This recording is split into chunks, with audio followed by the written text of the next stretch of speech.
Voilà. Et Moïse fit ainsi aux yeux des anciens d'Israël. Nous allons lire dans 1 Corinthiens 10, cette même scène-là, pour voir l'interprétation que l'apôtre Paul va faire de cette scène et cette écriture de l'Ancien Testament. 1 Corinthiens, le chapitre 10, Amen. 1 Corinthiens, chapitre 10, verset 1 à 4. Amen. Oui. Frère, je ne veux pas que vous ignorez que nos pères ont tous été soignés. Ils ont tous passé au travers de la mer. Ils ont tous été baptisés en Moïse. C'est ça. Dans la nuée et dans la mer. Amen. Ils ont tous mangé le même aliment spirituel. Oui.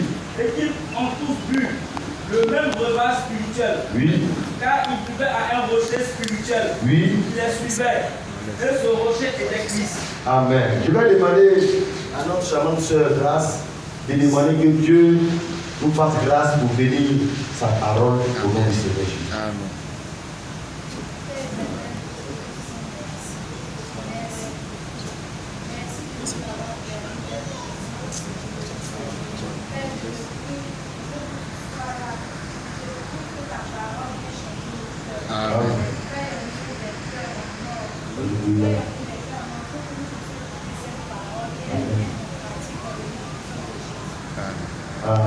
Que ça soit frère.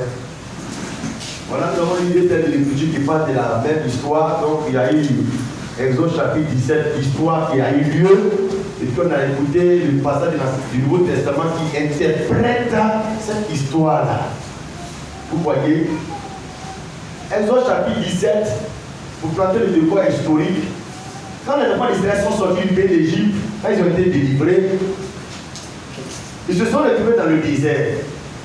Alors nous savons tous que dans le désert, il n'y a pas d'eau. Le besoin d'un homme dans le désert, c'est l'eau. L'eau, c'est la vie.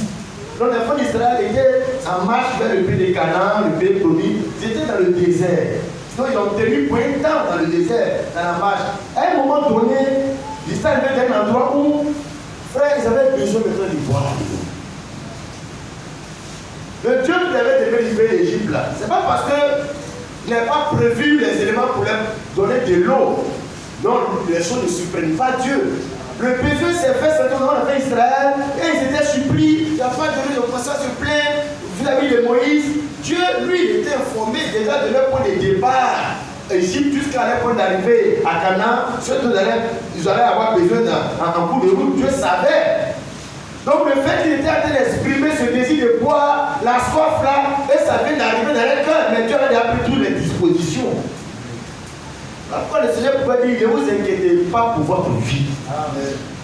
Le Dieu même là, qui t'a fait que tu es sur la terre là, il avait prévu avant la fondation du monde, toutes les différentes étapes, les personnes, les opportunités dont tu allais avoir besoin pour que tu rentres dans ta destinée. Et la Bible dit, quand ils sont arrivés à un territoire, ils sont arrivés là, ils ont commencé à exprimer les besoins de soif, de boire l'eau, avec beaucoup de brutalité, de violence, d'agressivité. Avec Moïse, se fâcher, bavarder, murmurer. Et ils sont tournés vers Moïse. Moïse aussi s'est tourné vers Dieu parce que, dans la réalité, frère, un homme de Dieu, à l'image de Moïse, il ne peut pas satisfaire tes besoins. Moïse s'est tourné vers Dieu. Il dit, Dieu, c'est ton peuple. C'est toi qui les as sauvés. Moi, je suis qu'un instrument, un panneau pour les aider à se connecter à toi. Mais les besoins, les désirs, ce qu'ils veulent, tout ça là, c'est toi qui peux pouvoir les besoins. Voilà pourquoi arrêtez de mettre votre confiance dans les hommes de Dieu. Arrêtez de mettre votre foi dans les hommes de Dieu. Il faut que tu mettes ta foi dans le Seigneur parce que la Bible dit maudit soit celui qui met sa confiance dans un homme. Non seulement c'est mauvais, mais ça attire la malédiction même.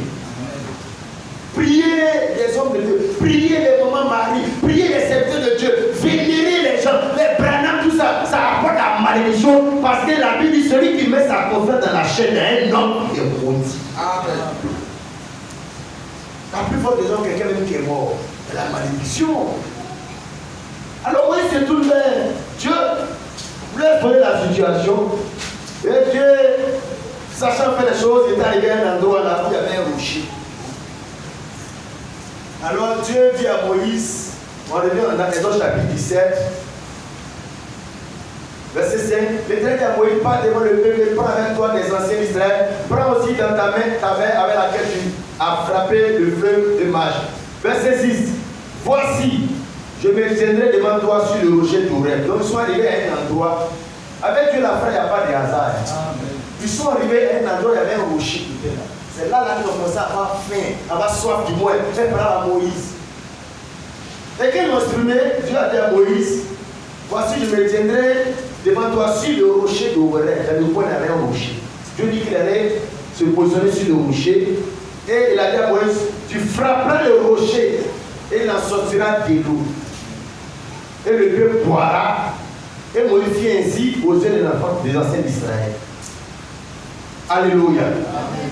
Frère, quand les enfants d'Israël ont commencé à manifester leur soif, le rocher pour pouvoir les désolter déjà là. Amen. Notre Dieu est un puissant sauveur. C'est nous on s'inquiète, c'est nous on se soucie. Son Dieu même là, avant qu'ils aient soif, le rocher était déjà braqué là. Et Dieu a dit à Moïse, je vais faire sortir l'eau du rocher. Et Moïse a frappé le rocher. L'eau est sortie du rocher et puis ils ont bu.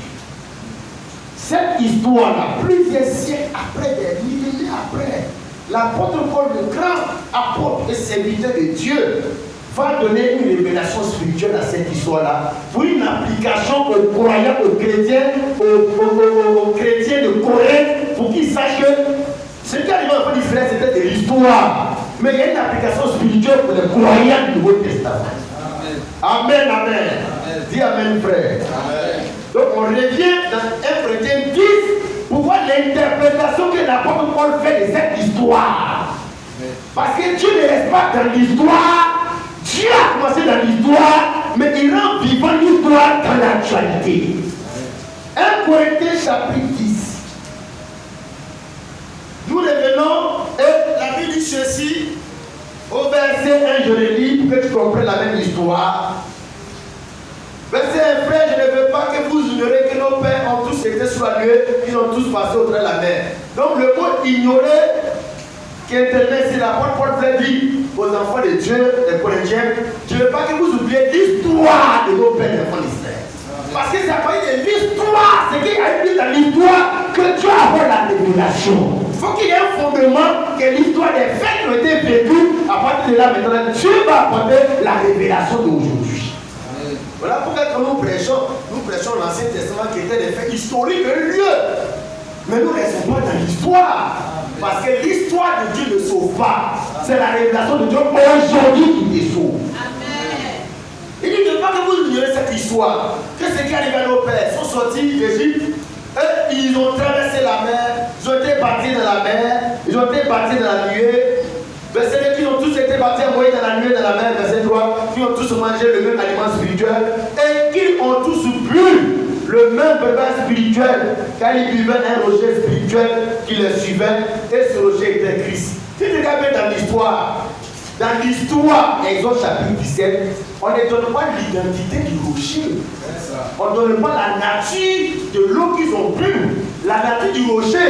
L'apôtre Paul met un nom sur les éléments de l'histoire. Il dit l'eau qu'ils ont bu là, c'est un breuvage spirituel. Le rocher auquel il avait affaire, c'était un rocher spirituel et dont le nom c'était Christ. Voilà pourquoi le Nouveau Testament est grand en spiritualité, en valeur que l'Ancien Testament. L'apôtre Paul parle de l'histoire. Quand il vient, il met des noms sur le rocher. Il dit que l'eau là c'était le rocher spirituel et le breuvage spirituel, le rocher spirituel. Dans l'histoire de l'Ancien Testament, on ne donne pas la révélation des choses. Dans le Nouveau Testament, c'est la révélation des choses cachées de l'Ancien Testament. Alléluia. Amen. Voilà pourquoi nous croyons que dans l'Ancien Testament, les gens donnaient l'argent à Dieu sous la forme de 10% que Dieu a imposé. Dans le Nouveau Testament, les gens donnent toujours, mais on donne un caractère qui a plus de valeur. Ce n'est pas Dieu qui impose les 10%, c'est la Torah qui donne libéralement, ça a plus de valeur. Amen. C'est la Torah qui définit les jours, les heures où on va adorer. Dans l'Ancien Testament, c'était différent. Pourquoi? Parce que dans le Nouveau Testament, on est rentré dans le caractère spirituel des choses. Amen. Mais l'Ancien Testament, c'est les choses charnelles et naturelles. Le sang des animaux, tu vois la manière d'être pardonné, il faut que tu trimbales un animal vis-à-vis qu'on voit là. Il faut un sang physique, un sacrificateur physique, un temple physique. Dans le Nouveau Testament, le caractère des choses est devenu spirituel carrément. Alléluia.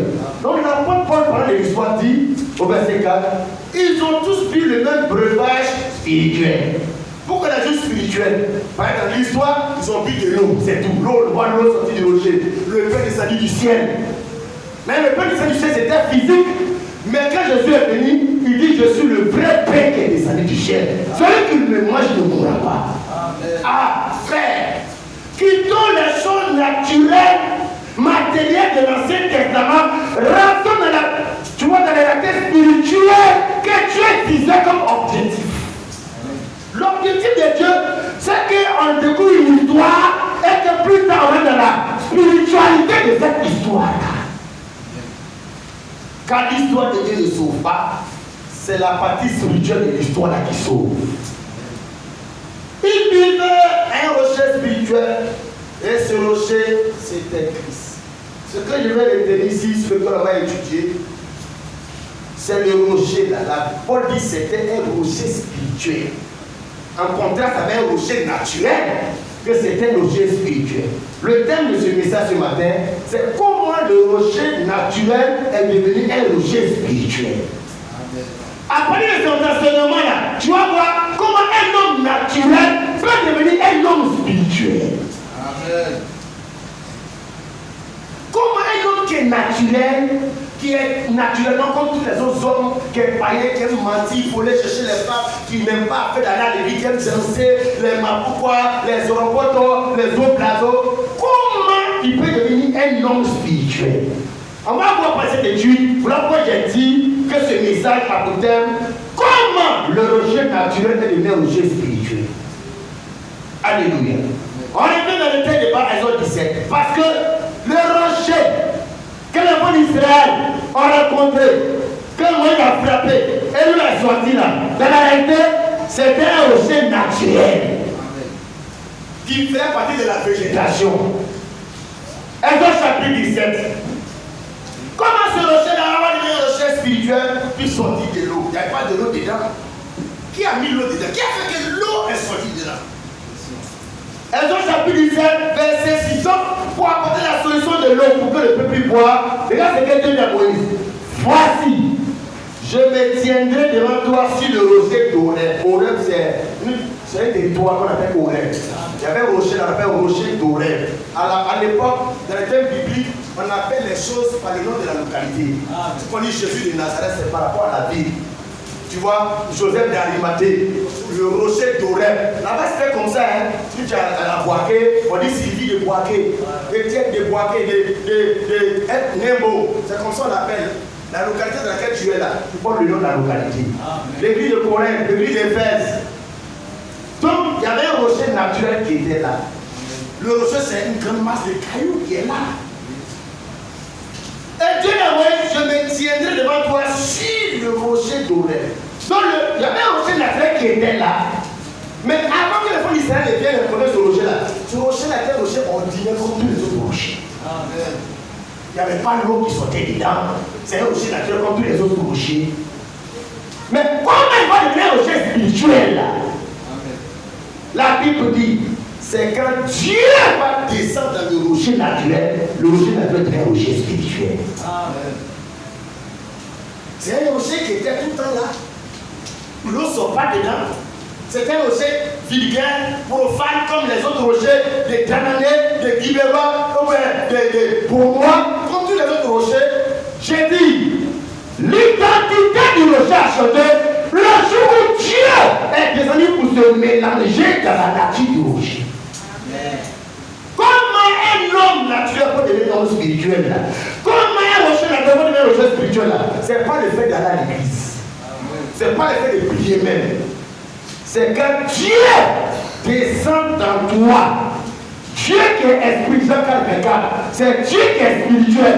Quand Dieu est spirituel rentre dans toi, tu deviens non spirituel. Amen.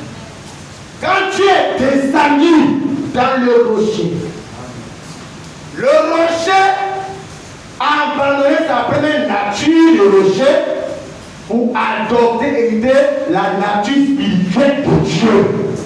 Et maintenant, qu'est-ce qui peut se passer? L'eau qui est la vie de Dieu peut jaillir au travers du rocher. Parce que Dieu est dedans et le rocher ne fait qu'exprimer la vie, la nature, le caractère de Dieu au travers de lui. Pourquoi les gens qui parlent de la vie chrétienne, ils vont à l'église parler de la vie chrétienne, ils vont à l'église, c'est des mateurs, ce sont des impudiques, c'est des païens, c'est rien du monde, parce qu'ils n'ont jamais laissé Dieu rentrer dans eux pour vivre la vie chrétienne. Amen. Le rocher change de nature.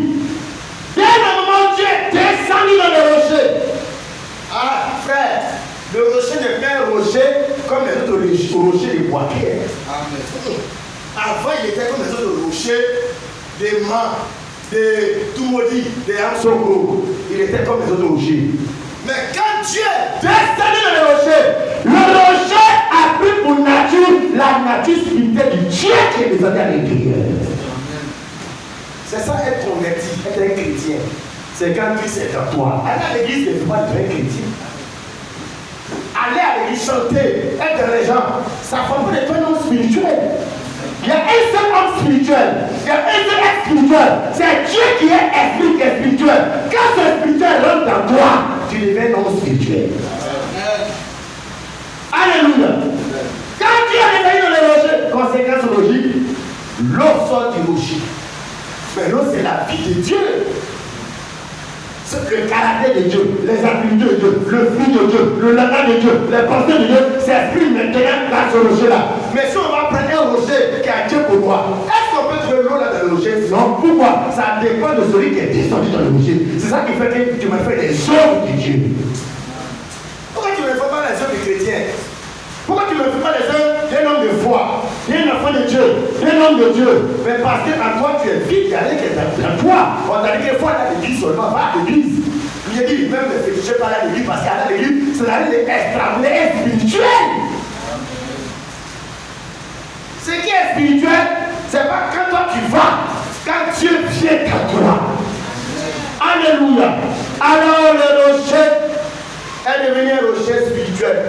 Pourquoi? Parce que c'est Dieu qui est spirituel, c'est Dieu qui est esprit, c'est Dieu qui est rentré dans ce qui est naturel, et ce qui est naturel ne peut que devenir désormais un rocher spirituel qui a une nouvelle créature, qui a une nouvelle identité, qui a une nouvelle façon de s'exprimer, mon frère, ma soeur. Alléluia. Voilà ce que Paul voulait interpréter pour dire aux gens qui étaient là, que frère, ce rocher était un rocher naturel, ordinaire qui était dans son coin. Mais quand Dieu est venu rencontrer ce rocher, rentrer dans ce rocher, quand Dieu est venu se croiser, se fusionner sa nature, quand le divin est rentré dans le naturel, quand le divin rentre dans le humain, c'est ça la conversion, c'est ça la vie éternelle. Tu ne peux que te repentir. Parce que Dieu est rentré dans toi. Celui qui pardonne les péchés est rentré dans toi. Tu ne peux que être sauvé, tu ne peux que te repentir tes péchés, tu ne peux que haïr désormais ton ancienne vie. Amen, amen. Ma chère, mon frère, voilà comment on écoute la parole de Dieu. Pas seulement pour écouter le son parce que le pasteur prenne la même voix, mais pour que la prédication puisse faire entrer Dieu dans toi et que tu deviennes spirituel. Alléluia.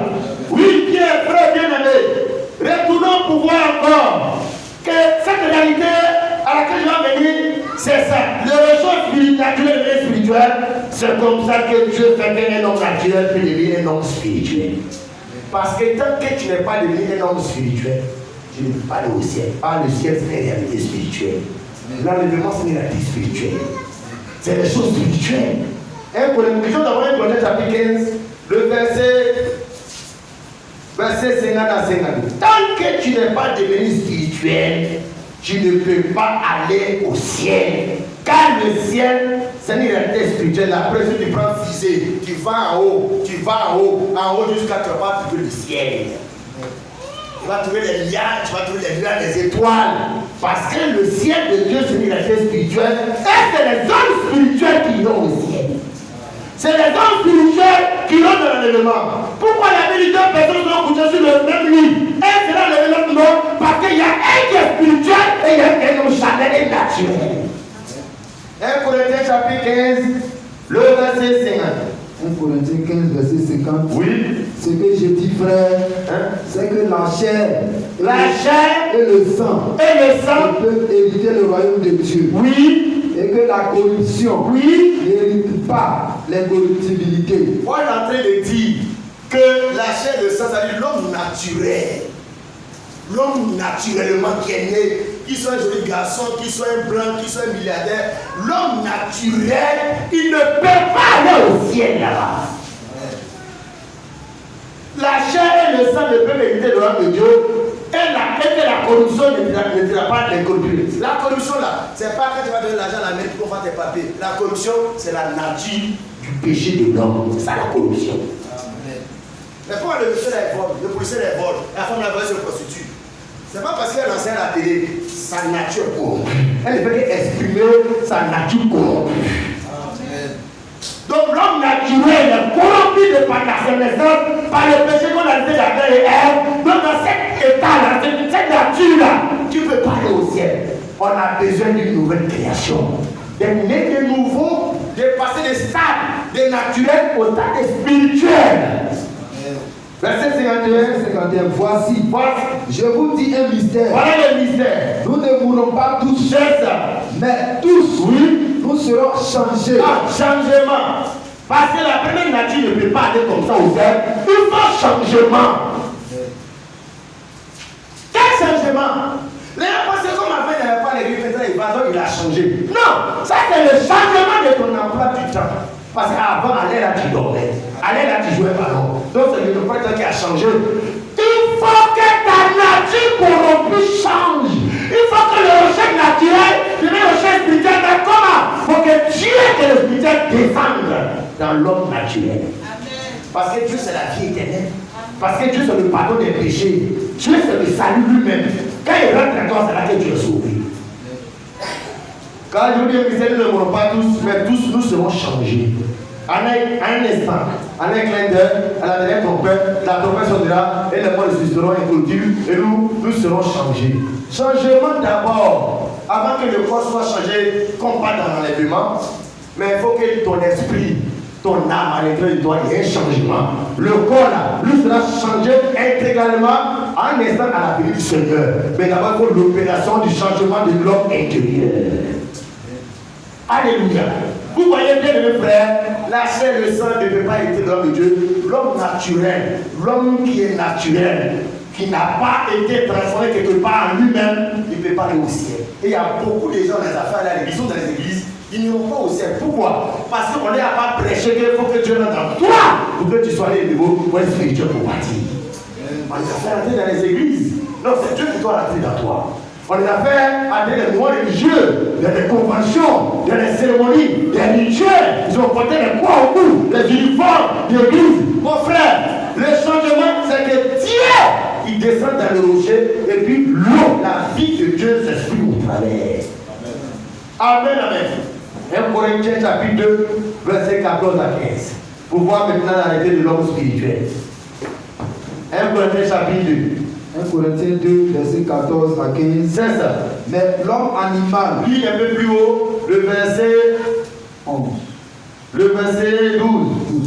Verset 12. Oui. Or nous n'avons pas reçu l'esprit du monde. C'est ça. Mais l'esprit qui vient de Dieu. Oui. Afin que nous connaissions les choses que Dieu nous a données par sa grâce. Verset 13. Et nous en parlons. C'est ça. Non avec des discours qu'enseigne la sagesse humaine. Oui. Mais avec ce qu'enseigne l'esprit. Employant un langage spirituel pour les choses spirituelles. Verset 14. Verset 14. Mais l'homme animal. L'homme animal, c'est-à-dire l'homme naturel, l'homme charnel, l'homme animal. Ne reçoit pas les choses de l'esprit de Dieu. Vas-y. Car elles sont une folie pour lui. Oui. Et il ne peut les connaître. Parce que c'est spirituellement qu'on en juge. Tu laisses là d'abord avant qu'on descende au verset suivant. L'homme animal, l'homme naturel, l'homme charnel, la Bible dit il ne reçoit pas les choses de l'esprit de Dieu, c'est-à-dire les choses spirituelles. spirituel, il ne peut pas intelligent, il ne peut pas recevoir, il ne peut pas comprendre. Il peut aller payer une Bible avec son argent, mais il ne peut pas connaître parce qu'il fait des choses spirituelles.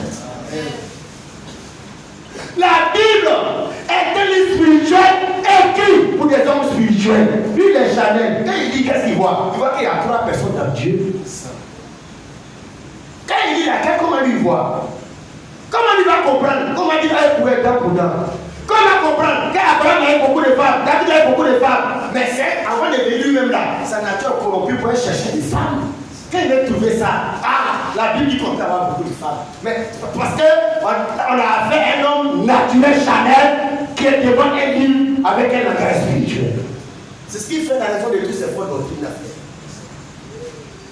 Et la Bible dit, l'homme animal ne retourne pas les choses de l'esprit de Dieu car elles sont une folie pour lui. Le problème ce n'est pas la Bible. Le problème c'est sa nature, sa compréhension, son intelligence. Il y a blocage dedans.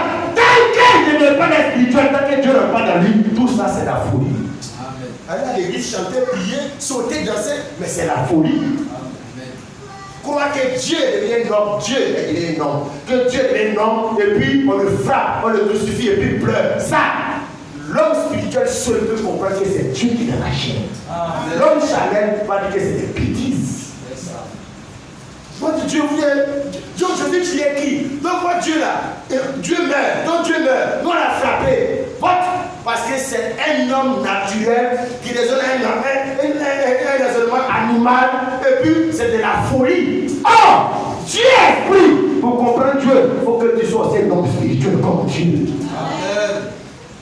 Malheureusement, les églises sont bourrées de personnes charnelles, des chantres charnels. Regarde comment elles sont habillées pour chanter. Regarde même le chant. Regarde le contenu, le texte du chant. Regarde. Les gens chantent pour ambiancer la chair des gens. Au lieu de chanter pour ambiancer l'âme et l'esprit des gens. Vous êtes des ambianceurs dans les églises. Ce n'est pas des adorateurs. La Bible dit, il ne peut pas rester sur les églises car elles sont une folie pour lui. Et il ne peut les connaître. Il ne peut pas connaître. C'est impossible. Étant dans cette nature charnelle. Frère, voilà pourquoi l'affaire de Dieu l'enfant, c'est une révélation. Non seulement de connaître qui est Dieu, mais de connaître les serviteurs, les prophètes, les messagers que Dieu envoie. Frère, c'est pas il faut être un homme spirituel pour comprendre ça. Amen. Tu vas dire, mais où c'est écrit le nom du prophète dont tu parles là? Où c'est écrit ici? Mais c'est pas écrit ici, c'est pas écrit ici. Pourquoi? Parce que quand le Nouveau Testament n'était pas là, c'est seulement la Torah, l'Ancien Testament qui existait. Mais la prophétie qui annonçait le Seigneur Jésus dans Isaïe n'a jamais dit le nom Jésus. On dit la fête enfantera, tu as pas d'un enfant et marié. Mais quand l'enfant est né, l'ange est venu dire à Joseph, tu donneras à l'enfant le nom de Jésus. Donc on voit que non, ce n'est pas le Messie. Parce qu'on dit le Messie va s'appeler Emmanuel. C'est Emmanuel, mais lui s'appelle Jésus. Emmanuel, c'est l'indication, la désignation de Dieu qui est venu avec les hommes. Amen. Comme il a dit ici là, mais une personne peut apporter le nom de sa fonction. Mon général, mon colonel, monsieur le président, pasteur, monsieur le directeur, il peut porter le nom de sa fonction. Mais monsieur le directeur, quel est son nom?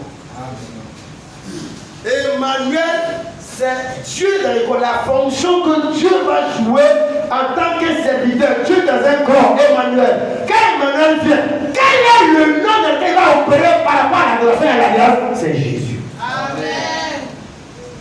Tu vois bien aimé frère, l'homme naturel, il ne peut pas comprendre les choses de Dieu. Paul dit, verset 13, et nous en parlons avec des discours qui enseignent la sagesse humaine, mais avec ceux qui enseignent l'esprit, employant un langage spirituel pour les choses spirituelles. Le salut, je parle des péchés d'enlèvement, c'est les choses spirituelles. La Bible enseignait ça avec un langage spirituel, pas avec le langage, pas avec le français, la langue de Molière. C'est ça. Pas, non, il y a Bible en baoulé, Bible en bambala, Bible en anglais, Bible en français. Non, Dieu n'est pas dans cette façon dont les gens ont fait les versions de Bible. Non, mais quand Philippe là, c'est fatigue, il fatigue inutilement. Dieu est dans le langage spirituel. Il n'est pas dans l'hébreu même. L'hébreu c'est un langage charnel, c'est un être humain. Même Bible. Dieu, c'est pas la Bible. Dieu, il il est la parole de Dieu. La Bible, c'est un ensemble de livres des prophètes, des apôtres qui ont été condensés dans un document qu'on appelle Bible. Mais avant que ce document existe, les peuples, les nations, les êtres humains, il a dit au commencement était la parole. Nous on ne prêche pas la Bible, nous on prêche la parole de Dieu. Au commencement n'était pas la Bible. Au commencement, parce que la Bible est numérotée, il y a page 1. Et puis à la fin, il y a la dernière page numérotée. Dieu n'a pas de commencement ni de fin. Dieu ne peut pas tenir un petit document. Les apôtres m'ont dit, si on voulait écrire les miracles que Dieu a fait, le monde ne peut pas contenir. Voilà pourquoi les gens veulent connaître la Bible. Les Gédéons, là, tu as posé la Bible, la Bible par cœur. Mais tu peux prêcher la Bible sans prêcher la parole de Dieu. Amen. Dieu est plus grand que la Bible, frère. La révélation, le salut, c'est dans la parole de Dieu. Amen, amen. Amen. Réalisons bien, mes frères, l'écriture. 1 Corinthiens chapitre 2. Au verset 15. Oui. L'homme spirituel, au contraire. Donc, le verset 14. Verset 14. Oui. Mais l'homme animal, c'est ça, ne reçoit pas les choses de l'Esprit de Dieu. Car elles sont une folie pour lui. C'est au-dessus de sa portée. Trop. Amen. Alors, car elles sont une folie pour lui. Et il ne peut les connaître. Parce que c'est spirituellement qu'on en juge. C'est spirituellement qu'on lit, qu'on comprend. C'est spirituellement. Voilà quand le Seigneur a dit l'Apocalypse. Qu'est-ce que celui qui a les oreilles entend ce que l'Esprit nous dit? C'est-à-dire qu'il faut être spirituel pour comprendre le cas spirituel. Sinon on ne peut pas. Amen. Ça fait des discussions, on ne peut pas. Parce que tu n'es pas non spirituel, parce que les choses spirituelles, ça se juge spirituellement. Ça se comprend spirituellement. On n'a pas un langage spirituel pour les choses spirituelles. Amen. Verset 15. Verset 15. L'homme spirituel. On n'a pas de l'homme animal, son contraire là, mais voilà, l'homme spirituel. Au contraire, juge de tout. Oui. Et il est lui-même jugé par personne. Donc la seule personne qui peut comprendre les choses de Dieu, les choses de l'esprit, comprendre les choses de Dieu, la tête dedans, c'est l'homme spirituel. L'homme animal ne peut pas. Mais ces deux types de personnes sont sur la terre. Quelles sont ces personnes-là qui comprennent les choses de Dieu parce qu'elles sont spirituelles, mais ils ne sont pas beaucoup, hein? Ceux qui sont les hommes animaux, les hommes animaux, l'homme charnel, l'homme naturel, ils sont remplis dans nos églises. Les pasteurs qui sont charnels, naturels, parce que s'il était non spirituel, que c'est Dieu qui l'a appelé, il ne peut pas se former dans l'école théologique et pastorale. Ça c'est l'homme charnel qui fait ça. C'est-à-dire, le monsieur qui veut devenir instituteur, il va à l'école, au CAFAM, à l'école d'instituteur. Il veut devenir policier, il va à l'école de police, filmer, il va à l'IFAS. Ça c'est l'homme animal naturel charnel. C'est comme ça on les forme, puis on les met sur le terrain. Mais nous sommes dans les choses de l'esprit, les choses de Dieu. C'est Dieu qui doit rentrer en toi, pasteur, pour te qualifier, pour former ton âme, pour que tu sois pasteur. Amen. Voilà pourquoi on a beaucoup d'églises charnelles, des chrétiens charnels. Pourquoi? Parce qu'à la base, le fondement est ragué pour devenir pasteur. Et c'est ça, malheureusement. Plus c'est l'homme spirituel qui peut juger. Malheureusement, les chrétiens charnels, c'est eux qui jugent. Ces mauvaises églises, ces mauvais pasteurs là, c'est eux qui appellent ça bon pasteur, onction, grand ministère. Mais les vrais hommes spirituels, ils jugent différemment. Alléluia.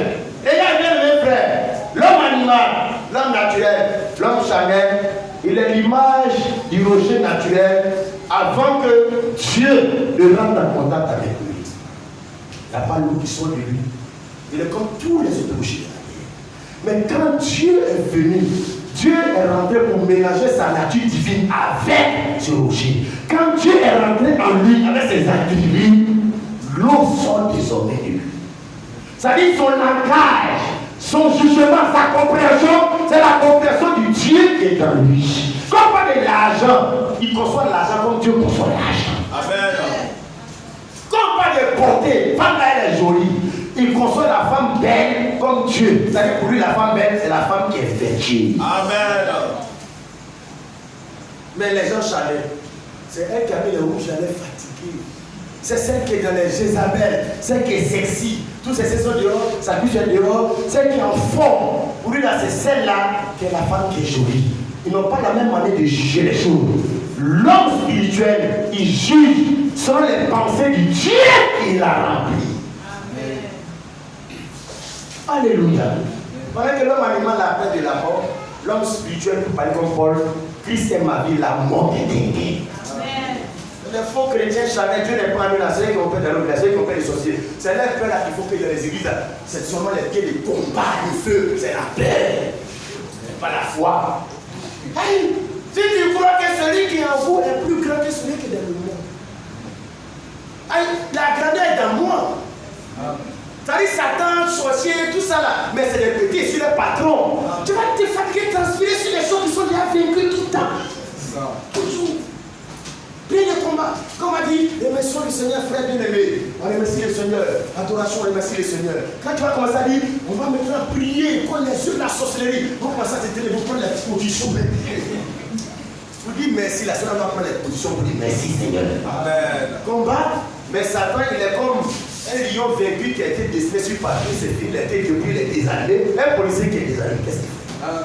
Jésus a dépouillé la croix, le livre pour la croix, par l'œuvre de la croix. Frère, nous ne combattons pas pour avoir la victoire, nous combattons dans la victoire, on est déjà. Amen, amen.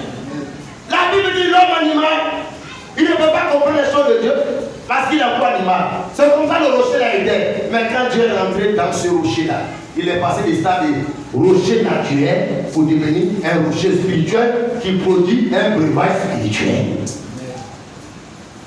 Donc désormais, ce qui sort de lui là, ça ne vient pas de lui, c'est Dieu qui exprime ses attributs au travers de lui. Ses œuvres, ses pensées, sa manière de s'habiller, être serré en matière d'argent, être fidèle à sa femme, les bonnes choses qu'il produit là. Il produit ça parce que Dieu est en lui, il manifeste les œuvres de Dieu qui sont en lui. Est-ce qu'il y a un homme qui peut courir derrière lui pour parler à l'église? Non, c'est pas toi qui cours derrière lui. Il va à l'église parce que le Dieu qui est en lui fait qu'il prend la route de l'église automatiquement. Mais l'homme animal, l'homme charnel, il est fatigué le dimanche, puis c'est loin. Et puis le culte ça dure trop. Mais l'homme spirituel, lui-même veut qu'on le caresser quoi avec Dieu. Pourquoi? Parce que le Dieu qui est en lui, l'esprit qui est en lui, ne peut se sentir à l'aise que quand on est dans les choses de Dieu. Alléluia. Frère, c'est en cela que quelqu'un peut devenir spirituel. Quand Christ est rentré en toi, parce que Paul dit que ce rocher était Christ. En un mot, il a dit, quand Christ qui est Dieu est dans ce rocher, le rocher là, il ne peut que être appelé Christ, il ne peut que devenir Christ. C'est-à-dire, tu deviens Dieu parce que Dieu est rentré en toi. Tu as la divinité en toi. Bon, on prend un exemple. Chrétien, c'est ce que Christ est en eux. Quand Christ qui est Dieu rentre dans le rocher là, qu'est-ce que le rocher devient? Il devient un chrétien. Un chrétien, c'est celui à qui Christ est rentré pour exprimer ses attributs. Ce n'est pas celui qui va à l'église qui est chrétien, celui à qui Christ est rentré. Quand il est rentré en lui, c'est ce qui fait qu'il va à Christ. C'est là qui sont les adorateurs à l'église. Ceux-là qui savent pourquoi ils vont. D'autres ne savent pas pourquoi ils vont. D'autres viennent parce qu'ils ont des amis proches. Parce qu'il y a des concours, il y a des voyages, parce que sorciers pour la famille, sur le moment de bouffer si va pas. Si ça peut être ça, tu vas être c'est quoi mettre ta sauce là? Pourquoi tu viens dans la maison de Dieu? Tu viens exprimer la loi d'un homme qui a sauvé. Le rassemblement des gens sauvés. Pas le rassemblement des républicains. Le rassemblement des gens qui ont fait l'expérience de Dieu pour les sauver. Amen. Quand ils viennent, mais on ne les brutalise pas pour adorer. Encore le monde n'a pas fait des dirigeants. Amen. Et même là, quand ils viennent, ils savent ce qu'ils sont venus faire. Amen. Mais quand les gens ne savent pas pourquoi ils viennent, on veut faire organiser le culte, un dirigeant, on va prier, les cas se lever, acclamer, faut dire Amen, acclame le Seigneur, dis Amen encore. Voilà. Puis on s'en va à la maison. Non frère, tu es venu pour célébrer ton Dieu. Ça doit être naturel. Ça doit être logique. Que tu évangélises, tu parles de Dieu, ce qu'il a fait pour toi. Pourquoi tu ne veux pas le faire? Parce que l'évangélisation, c'est pour ceux qui ont été témoins. Je t'ai dit, vous serez mes témoins. Tu as été témoin de quoi? Quand Dieu n'est pas rentré en toi, tu es témoin de rien. Mais tu vas aller dire quoi aux gens? Tu vas pas dire seulement aux gens que Dieu a béni Lazare, Bartimée, mais est-ce que toi-même tu as noté dans toi? Il faut que toi-même tu sois un témoin, c'est-à-dire le rocher là, il est différent de ce rocher parce que lui est un témoin de ce que Dieu, il est. Dieu a mis ses attributs en lui. Alléluia. Il faut lire l'écriture, frère. 1 Jean, non, Galates chapitre 2, verset 10. Frère Chavali, Colossiens 1, verset 7. Il faut laisser Dieu t'habiter. C'est ça qui va produire l'enlèvement en toi. Il faut laisser Dieu te remplir. C'est ça qui va faire que l'eau va sortir de toi. L'eau qui sort de toi, c'est l'adoration, la prière, l'évangélisation, la sanctification. Tu ne forces pas, mon frère, ne force pas.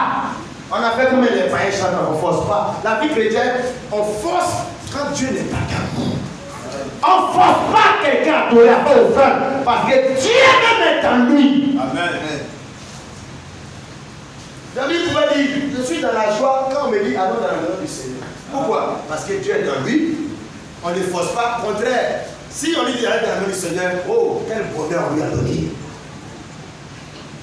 Galates 2, verset 20, et puis frère, tu lis Colossiens 1, verset 7. On y va. Galates chapitre 2, verset 20.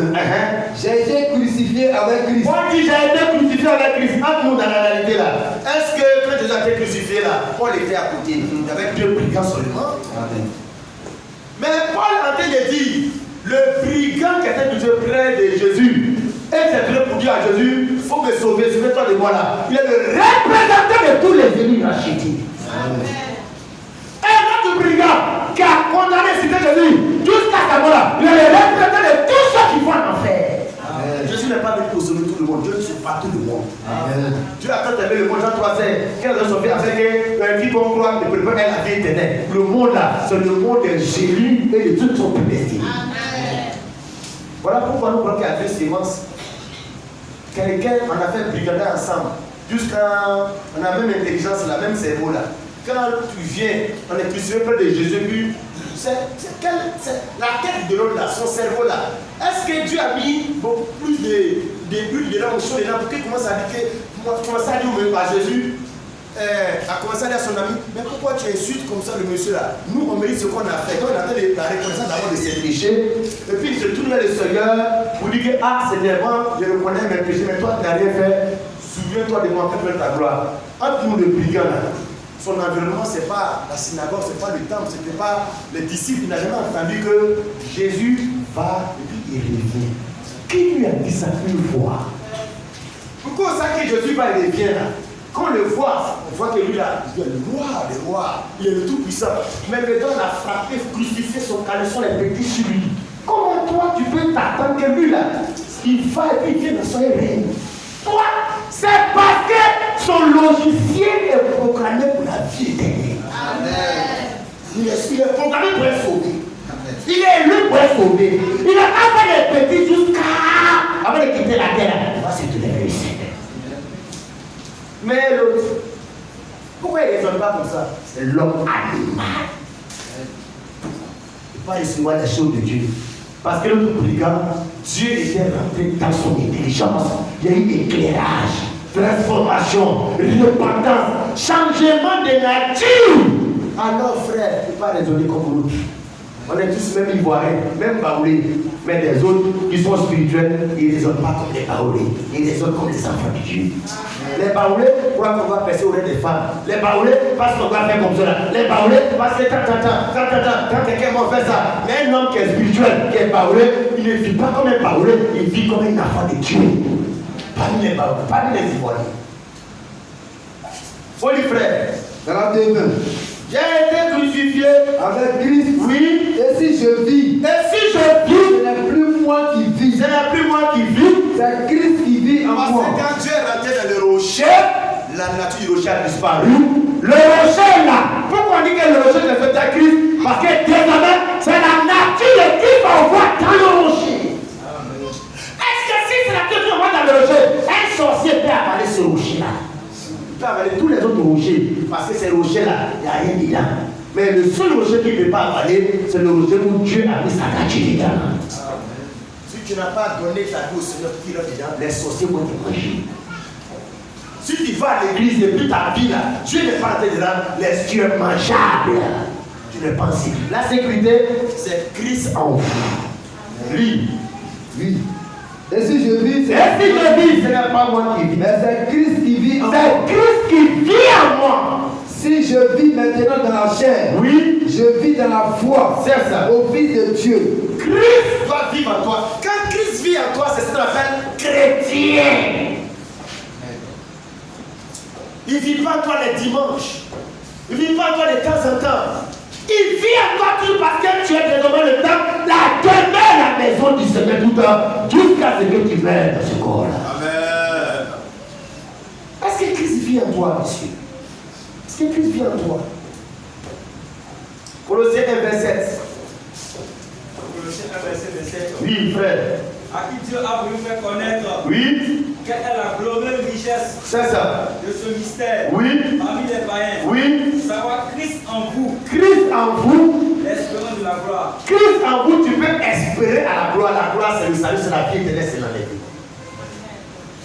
Mais pourquoi les gens ne font pas que Christ rentre dans les gens? C'est pas parce que Jésus ne veut pas qu'il dise je tiens la porte du frère, parce que quelqu'un attend, il ouvre. Mais malheureusement, les gens ne prêchent pas l'évangile comme celui-là. Le gars vient à l'église, Dieu va le bénir, il va voyager, il va se marier. Mais il y a un Chanel, et puis souvent il va te dire, frère, le fait d'aller à l'église et puis prière, là, ça ne fait pas de toi un homme spirituel, prier. Donc on fait déjà les prières, les femmes, groupe de prières, c'est des prières, c'est des prières. Mais prier ne fait pas un homme spirituel. Hein? On va aller dans les Écritures pour que tu comprennes. Prier ne fait pas de toi un homme spirituel. Matthieu 6, verset 7 à 8. Comme il prie beaucoup, c'est bien spirituel. Comme elle gêne beaucoup, il doit être femme là. Elle s'en fout de son foyer. Elle laisse son mari là-bas. Tu es la servante. Il ne faut pas au travail. Il doit aller vivre jusqu'à. Et c'est dit qu'ils sont spirituels. C'est des gros paliers charnels à cause de lui. Matthieu le chapitre 6, verset 7. À lui, il faut qu'on commence par le commencement. Christ doit rentrer d'abord à toi. Là, tu vas savoir prier. Tu vas savoir pourquoi tu pries. Comment prier? Matthieu chapitre 6, verset 7. Matthieu 6, verset 7. Lorsque vous jeûnez, ne prenez pas un air triste, comme les hypocrites. Oui. Ils seront le visage tout défait. Vous montrez aux hommes qu'ils jeûnent. Matthieu 6, ça va le verset 7. 7. Oui. Matthieu 6, verset 7.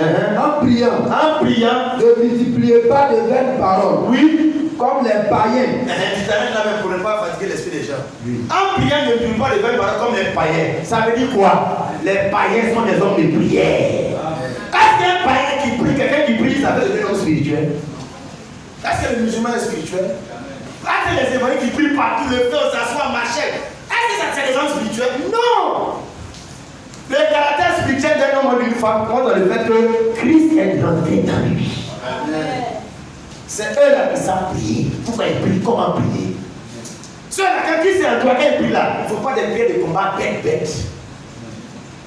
Faut les prier avec machette frapper Satan. Ne multipliez pas les mêmes paroles comme les païens. Qui s'imaginent dans la tête que qu'à force de paroles, parole prier. Qu'à force de paroles, ils seront exaucés. Est-ce que ça fait des hommes spirituels? C'est des païens en prière.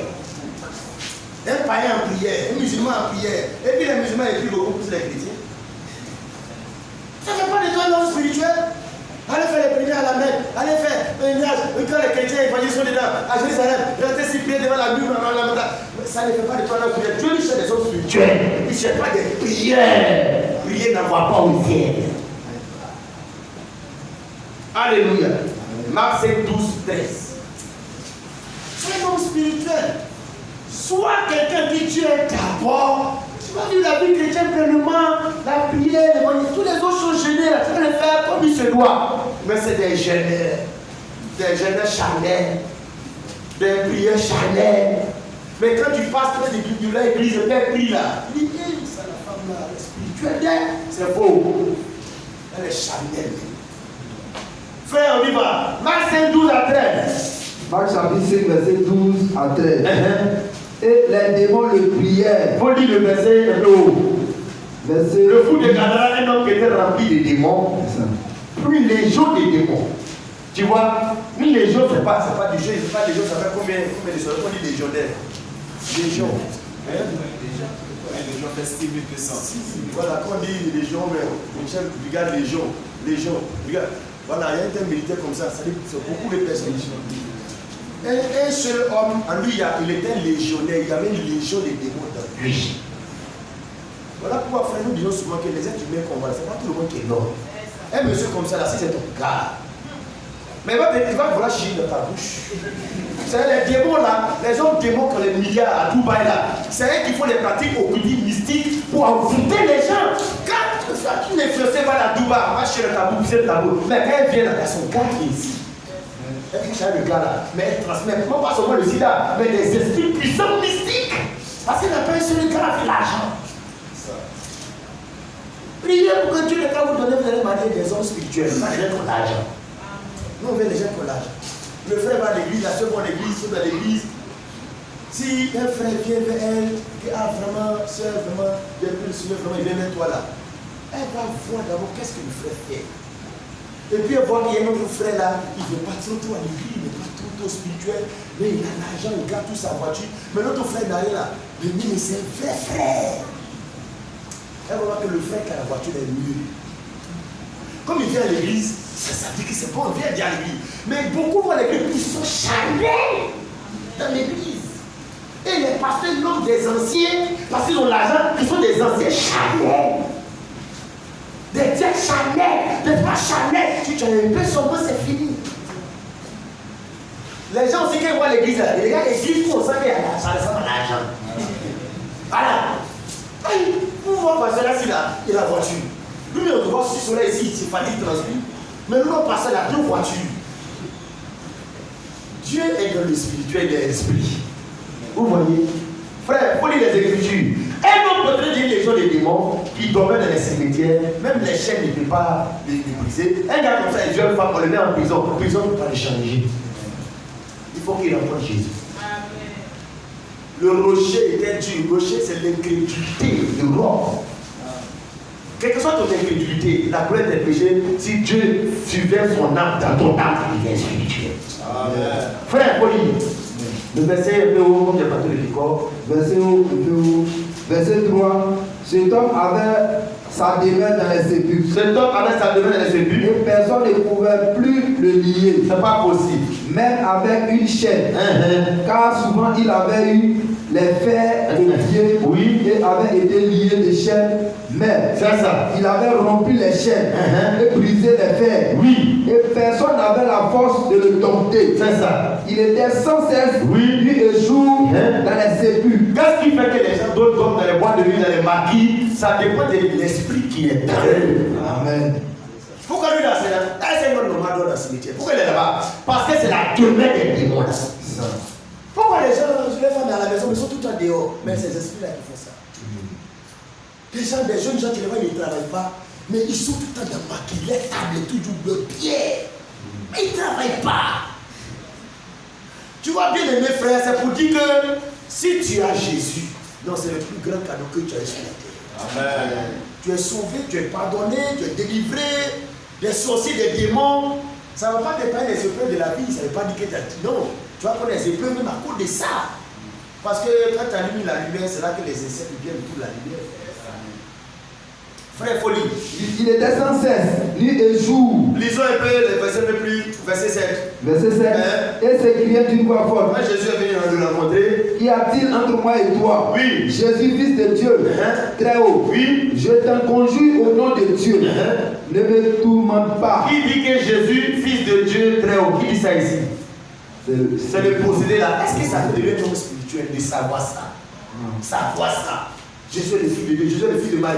Connaître l'histoire de Jésus, d'où vient Jésus, savoir ça, est-ce que ça fait de ce démoniaque, ce monsieur-là, un homme spirituel? Non. Même nos connaissances de qui est Jésus ne fait pas de nous des hommes spirituels. Ce qui est Jésus, non pas la Bible, non pas les brochures, le message là. Ce que ça rentre dans toi, le message, c'est pas devant les brochures. C'est que le Dieu qui est dans les brochures là, n'a qu'à rentrer dans toi. Mais les gens ont la connaissance. Donnez tout du prophète. Toute sa vie. Mais leur vie, là, Dieu n'est pas dedans. On y va, frère. Verset 8. Verset 8. Car Jésus lui disait, sors de cet homme, Oui. esprit impur. C'est ça. Et il lui demanda, quel est ton nom? Oui. Légion est mon nom. Oui. Lui dit-il, car nous sommes plusieurs. C'est ça. Par exemple, comme on le disait là, ça c'est les attributs. Légion, ce n'est pas un nom propre, c'est une désignation. On dit Légion est mon nom, car nous sommes plusieurs. Il faut avoir une identité, il faut faire prendre les noms communs, les noms d'utilisation et les noms propres. On y va, le frère. Le verset. Et il le priait instamment. Le prière là, c'est le démoniaque qui prie ici. Amen. Il pria instamment Jésus de ne pas les envoyer hors du pays. C'est ça. Et il y avait là, dans la montagne, un grand troupeau de pourceaux qui paissait. Verset 12. Verset 12. Et les démons le prièrent. Les démons faisaient quoi? Le prièrent. Les démons priaient qui? Prièrent Jésus. Est-ce que le fait que les démons priaient Jésus là, ça fait d'eux des hommes spirituels? Les gens nous ont déformés. On a fait nous des prieurs. Donc, non. Ils prient comme ça même là. Quand tu vois que ouais, je suis un prieur. Mais après tu vois que c'est les gens charnels. Les démons priaient Jésus. Envoie-nous dans ces pourceaux. Qu'est-ce qu'il priait? Une prière, c'est adresser les démons à quelqu'un. Amen. Tu penses que tu sais faire ça que Satan? Tu sais pas que tu sais louer Dieu que Satan? Satan était celui qui dirigeait la louange au ciel. Amen. Voilà pourquoi les plus grands chanteurs dans Dieu, c'est les païens. Parce que les chefs Satan là, c'est lui qui dit la louange. Voilà pourquoi les Kofi Olomide, les Arabes, on ne peut pas. C'est les arrangeurs. Ils sont fous de dire pourquoi? Parce que le Dieu de ce jet, de ce monde-là, c'est lui qui fait ça pour Dieu. Donc la musique a été corrompue par Satan, c'est ça on voit là. Les danses, la louange, c'est des choses qui appartiennent à Dieu, mais c'est pas corrompu. Quand les gens se deviennent spirituels, parce que non, ça c'est charnel, si on fait comme ça. C'est ce que Satan fait pour Dieu, qu'il a détourné ça. Si tu es sauvé, il faut louer le Seigneur. C'est les vrais danseurs les chrétiens. Pourquoi? Le païen il danse pourquoi? Quelqu'un qui va en faire, il danse. Et quelqu'un qui va au ciel, il va faire quoi? Quand il va en enfer, quelqu'un va contre les artistes, il crée les danses. Il crée toujours les concerts, les débordos, les saint-pédos. Il crée pour aller en enfer. Mais toi, avec qui es sauvé, tu dois danser avec qui? Mais les chrétiens sont des milliards, des faiblards. C'est pas spirituel, c'est charnel. Quand Moïse est pour Israël, quand ils ont été délivrés du pays d'Égypte, il faut les voir mourir. Quand David, Dieu lui a fait grâce, il a chassé Saül, et puis Dieu l'a pris par grâce, il faut les voir mourir devant la vie éternelle. Les hommes spirituels connaissent la place de la louange, de l'adoration, danser, se réjouir, se libérer pour Dieu. Tu vois, je sais pas, les gens ont tout gâté, on a tout donné à Satan.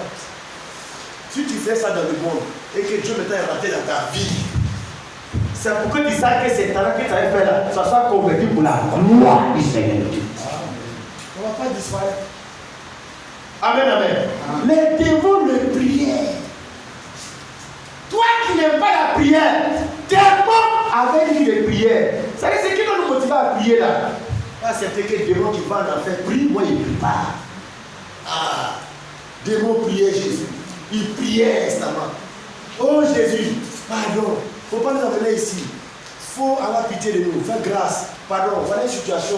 Les pousseaux sont une situation meilleure. Notre situation arrange. Allez-nous ici, mais avant de les pousseaux. Qu'est-ce que Jésus a fait? Il les a exaucés. Parce que le Seigneur exauce la prière du monde. Que tu sois un païen, que tu sois un démon, le Seigneur est un Dieu qui exauce la prière. Et les démons le priaient, disant, envoie-nous dans les sépousseaux afin que nous entrons en eux. Et il le leur permit. Qu'est-ce que alors toi qui es un enfant de Dieu, tu demandes au Seigneur, pas de Dieu, eux, mais sont des démons. Prie, le Seigneur les exauce. C'est pour te dire que tu as tort de ne pas venir à la prière. Un, tu as tort de ne pas prier à la maison. Un, deux, et le fait que les démons prient là, ça ne fait pas Dieu des êtres spirituels. C'est des démons, c'est nos êtres charnels.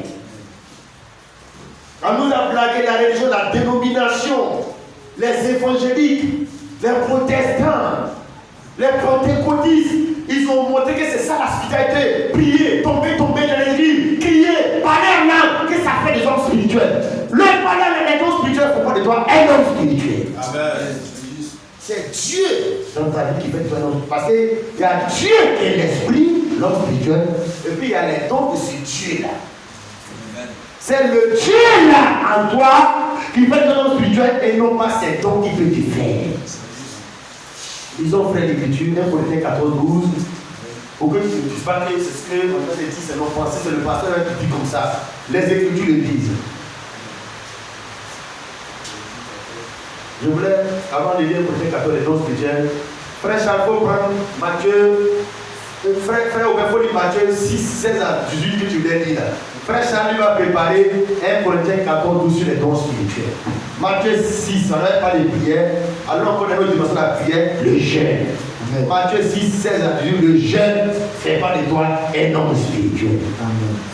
C'est Christ en toi qui fait de toi un homme spirituel. Matthieu 6, 16. Matthieu 6, 16. Lorsque vous gênez, Est-ce que vous gênez? ne prenez pas un air triste, Vous n'avez pas de la prière, c'est pas de notre dimension de la prière. Quand vous gênez, ne prenez pas d'être triste. comme les hypocrites. Ça veut dire quoi? Les hypocrites gênent. Il avait dit ne priez pas, ne pas les bonnes paroles comme les païens lorsqu'ils prient. Les païens prient, les hypocrites prient. Qui sont les hypocrites? C'est notre appellation, notre nom des païens. Les hypocrites prient, ils gênent. Les païens prient. Les hypocrites gênent. Les musulmans, c'est des hypocrites, des païens qui prient, qui sont gênent. Parce que les gènes, c'est quelque chose de secret même. Quand tu joues des gènes, carême, cendre, mets sur les fronts, rentrez, sortez ici. Mais le Seigneur veut montrer que ce n'est rien de nouveau. C'est les pharisiens modernes qui sont des retours. La religion, avec les gènes, les prières, les pénitences, les pèlerinages. Ça ne fait pas être un homme spirituel. Continue le verset. Ne prenez pas un air triste, comme les hypocrites, qui se rendent le visage tout défait. Les hypocrites, quand ils gênent, c'est comme ça, ils font. Pour montrer aux hommes qu'ils gênent. Oui. Je vous le dis en vérité. C'est ça. Ils reçoivent leur récompense. C'est ça. Verset 7. Mais quand tu gênes, parfume ça ta c'est pour les gens spirituels. Amen. Quand Christ est en toi, ça fait de toi un homme spirituel. C'est toi maintenant qui sais gêner et prier. Amen. Parce que le gêner et le prière, c'est Jésus-Christ. Amen. C'est Jésus qui vient faire sortir l'eau du rocher. C'est lui qui vient exprimer la vie chrétienne en toi. Amen. Pas il fait les prières, plein de combats, maladies, dans le désordre. Non, Jésus priait, Jésus a été baptisé, Jésus a fait ça, il évangélisait. Donc quand il vient dans le rocher, il fait sortir l'eau, il exprime la vie chrétienne maintenant en toi correctement. Pas sauvagement. Alors frère, dans la lecture, frère Charles. Oui, continue. Et quand tu gênes, parfume ta tête. Oui. Et lave ton visage. C'est ça. Afin de ne pas montrer aux hommes que tu gênes. Ça veut dire, quand tu sais Dieu là, il faut être comme tu es toujours. Comment tu peux porter les mèches à la maison, les maquiller à la maison? Maintenant, quand tu vas à l'église, tu as notre visage. Si je gêne, je ne gêne pas. Comme me voilà, je suis toujours la même chose. Le reste, ça c'est pas témoin de Dieu. Quand on gêne, on sent qu'on gêne. La date est connue. Il faut qu'on aille à la lune pour voir. Pour couper la sémence sur tout le monde entier. C'est que tu gênes. Je dis, ça c'est pour les hypocrites. Ils gênent pour montrer aux gens. Les vrais gêneurs, les hommes spirituels, ils gênent pour montrer à Dieu seul. Pour que Dieu seul connaisse l'adoration. Maintenant, si c'est un peu habitué, est-ce que tu ne peux pas voir des hypocrites? Viens habillé devant les gens, devant le pasteur, devant là-bas, mais tu es hypocrite parce que tu ne fais pas les choses par rapport à Dieu. Tu ne jettes pas par rapport à Dieu, tu ne te sanctifies pas par rapport à Dieu, tu ne t'appuies pas par rapport à Dieu. Tu es hypocrite, tu les païens font ça pour que les gens les voient. C'est pour que Dieu te voit là. Dieu, il te voit quel jour, puis quel jour. Quelle est quelle heure? Mais 24 heures sur 24 tous les jours. Alléluia. Amen. Frère, les frères Charles, les dons spirituels ne font pas de nous des hommes spirituels, ni des femmes spirituelles. C'est les Écritures qui le disent. 1 Corinthiens 14, verset 12. 1 Corinthiens 14, verset 12. De même vous, Oui. puisque vous aspirez aux dons spirituels, Puisque vous aspirez aux dons spirituels, que ce soit pour l'édification de l'Église, que vous cherchez à en posséder abondamment. Oui. Le verset 13. Oui, non, tu peux t'arrêter là, je vais expliquer un peu le contexte. Dans la Bible, quand l'Église est née là, l'église où il y avait beaucoup plus de dons spirituels, c'était l'église de Corinthe. Amen. Il n'y a pas l'homme. Manifestation. Voilà pourquoi ils ont écrit à l'apôtre Paul pour que Paul les suive sur le don spirituel parce que ça se manifestait en foule. Donc c'était pour les éclairer de comment ça va se manifester, les prophéties, les révélations et tout cela. Parce qu'il y en avait plein. Amen. Et quand Paul a exprimé, il a montré que vraiment les dons spirituels se manifestent abondamment, il les encourageait là-dedans et il devait les encadrer sur ça. Mais ces gens-là qui avaient ces dons spirituels, est-ce que tu sais que dans toutes les églises aussi, c'était les plus charnels, les Corinthiens. 1 Corinthiens chapitre 3. Donc, ça fait les dons spirituels. 1 Corinthiens 3, verset 1. Regarde le contraste. 1 Corinthiens 3, verset 1. Oui. Pour moi, frère. En partout des Corinthiens, c'est les mêmes là où il y a les dons spirituels, beaucoup là-bas là. J'avais écrit Paul sur les dons spirituels, sur le mariage, sur la Sainte-Seine. Donc, c'était l'église qui était beaucoup plus en mouvement. Oui. Chapitre 3, verset 1. Regarde les gens qui ont les dons spirituels. Regarde ici. Le même Paul là, tout le monde va les qualifier. Pour moi, frère. Pour moi, frère. Ce n'est pas comme à des hommes spirituels. Tu soulignes ça. Parce qu'on parle des Corinthiens qui avaient les dons spirituels. Que j'ai pu vous parler. On dit, quand je vous ai parlé là, quand je vous ai écrit là, dans ma tête, je vous ai écrit là, je ne vous vois pas comme des gens spirituels. Amen. Mais ils avaient des dons spirituels. Ils avaient plus des dons spirituels que toutes les églises même. Oui. Ça veut dire que les dons spirituels ne font pas forcément de quelqu'un un nom spirituel, un nom spécial. Nous, c'est ça. On soumet la vision au sol. Quand on voit ça 2 fois, on a fait 2 sources, ça s'est réalisé là. Directement, on est des gens spirituels. Ça. Pour moi, frère, ce n'est pas comme à des hommes spirituels que je ne peux vous parler, mais comme à des hommes charnels. oui, Comme à des enfants en Christ. c'est ça les évangéliques aujourd'hui. Les gens sont charnels. Les enfants spirituels, le pasteur charnel. Quand ils vont à l'église là, je dis, don spirituel il manifeste ça, c'est le match vu même la chair. Amen. Les gens ne sauront voir l'onction du pasteur, le one-man show, le pasteur qui. C'est la chair ça. Amen. Regarde pour lui, le verset 2. Je vous ai donné du lait. Oui, Non de la nourriture solide. c'est ça. Car vous ne pouviez pas la supporter. Oui, Et vous ne le pouvez pas même à présent. c'est ça. Parce que vous êtes encore charnel. J'ai dit frère, si ces gens sont mourus dans des conditions là, ils allaient en enfer. On dit que mais ils ont chassé des démons ici, ils ont fait des miracles ici, ils ont fait. Mais le don spirituel n'a pas le problème. C'est que Dieu peut te donner le don et puis il ne peut pas venir vers toi. Mais c'est ça le mystère de Dieu. La pluie même qui vient de tomber là, mais c'est un don de Dieu. La pluie de Dieu fait tomber la pluie sur les bons et les méchants. Mais parce qu'il fait tomber la pluie sur les méchants, alors le méchant est sauvé. Les dons là, ça blague. La bénédiction de Dieu, ça blague. La pluie naturelle comme la pluie spirituelle qui vient, ça blague les gens. La Bible dit, Paul dit ici, je n'ai pas voulu vous donner la nourriture solide. Pourquoi? Parce que vous êtes encore charnel. Vous les Corinthiens, avec vos dons spirituels, vous êtes charnel. Verset 3. Verset 3. Oui. En effet, Oui. puisqu'il y a parmi vous de la jalousie Ça, c'est les gens qui ont les dons spirituels. Jalousie. et des disputes, n'êtes-vous pas charnel et ne marchez-vous pas selon l'homme? Division des chrétiens, on ne parle pas. Pourquoi? Parce que les gens charnels. Les du message, on ne parle pas. C'est quand les gens sont charnels là que ça, cette division n'est pas là. C'est là l'expression de l'homme charnel, les pasteurs charnels. Hey, si on était des hommes spirituels, j'ai dit, quand tu es un homme spirituel, tu vois aussi notre frère spirituel, vous avez fait par rapport quoi? Mais c'est parce que certainement il y a un qui est spirituel et un qui est charnel. Tu vas ici, l'église du temps, tu vas là-bas. Évangélique même c'est bon. Les gens du message, il n'y a pas plus homme charnel que les gens du message. Pourquoi? Parce que comme ils ont la connaissance intellectuelle, ils ont le projet, ils se disent qu'ils sont spirituels. Mais les plus faux types, les malades, c'est la famille. Les gens ont pris des haines. Les jalousies, méchanceté, c'est là. Dieu veut des hommes spirituels. Il dit, verset 4, il explique, qu'est-ce que les gens sont charnels? Quand elle dispute les querelles, Quand l'un dit, si tu vois que quelqu'un est dans l'église, que son ne va pas, au lieu d'aller vers le pasteur, il dit, ah frère, si on les écritures souhaiteraient qu'on fasse ça, et puis il rentre dans un esprit de critique, de calomnie, il n'est pas spirituel, ça peut donner l'impression que, ah, le frère là, tellement il est spirituel, il dit qu'il ne peut pas rester ici, puis il a équipe l'église. La plupart du temps, c'est des gens charnels. Après, là, il faut parler de Dieu, c'est la chair. Un homme spirituel, non. S'il y a des gens qui ne vont pas, il n'y a pas une critique constructive. Amen. Pas destructive. L'homme spirituel, c'est comme ça il fait. S'il doit te réprimander, c'est pour te ramener sur la bonne voie. Donc, frère, les gens peuvent donner des impressions spirituelles, mais c'est des charnels. Des charnels. Paul dit ceci, verset 4. Verset 4. Comme ils sont Chanel, il dit ça. Qu'en est-il? Moi je suis de Paul. Oui. Et un autre. Moi d'Apollos. Oui. Les groupes pas des hommes. En leur temps, la dénomination existait, mais sous notre forme. L'appartenance aux hommes de Dieu, eux, c'est le tel homme de Dieu. C'était l'esprit de dénomination.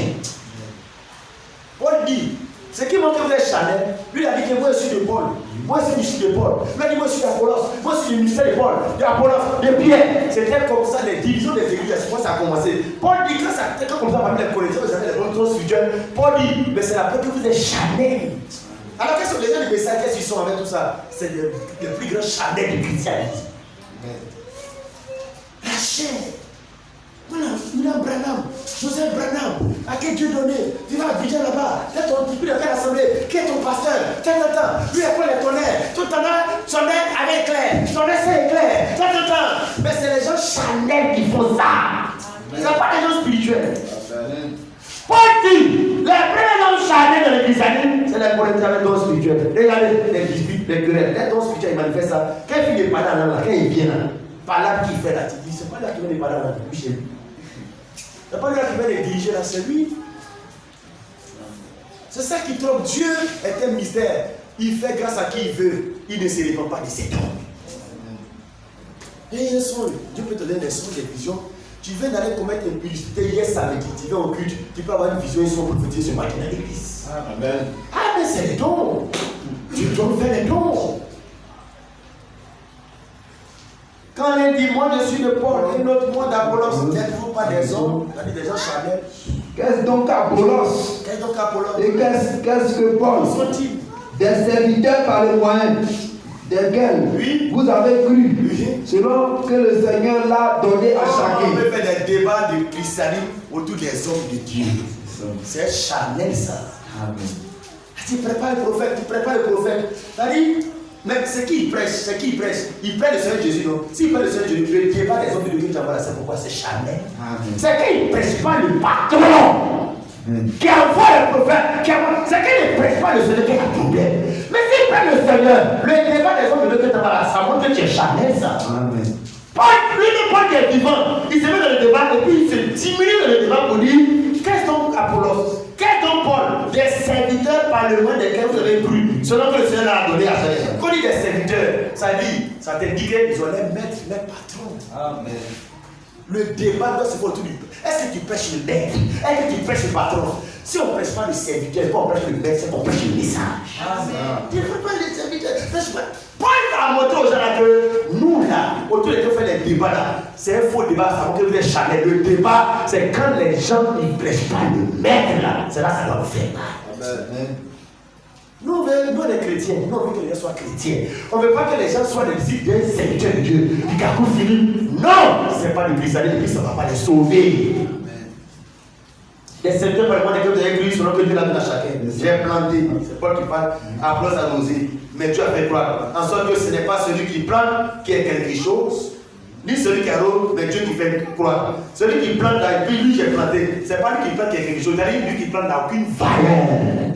Aucune importance de telle sorte qu'on veut que son nom figure toujours dans le message. Il n'est pas quelque chose. C'est Dieu qui est tout.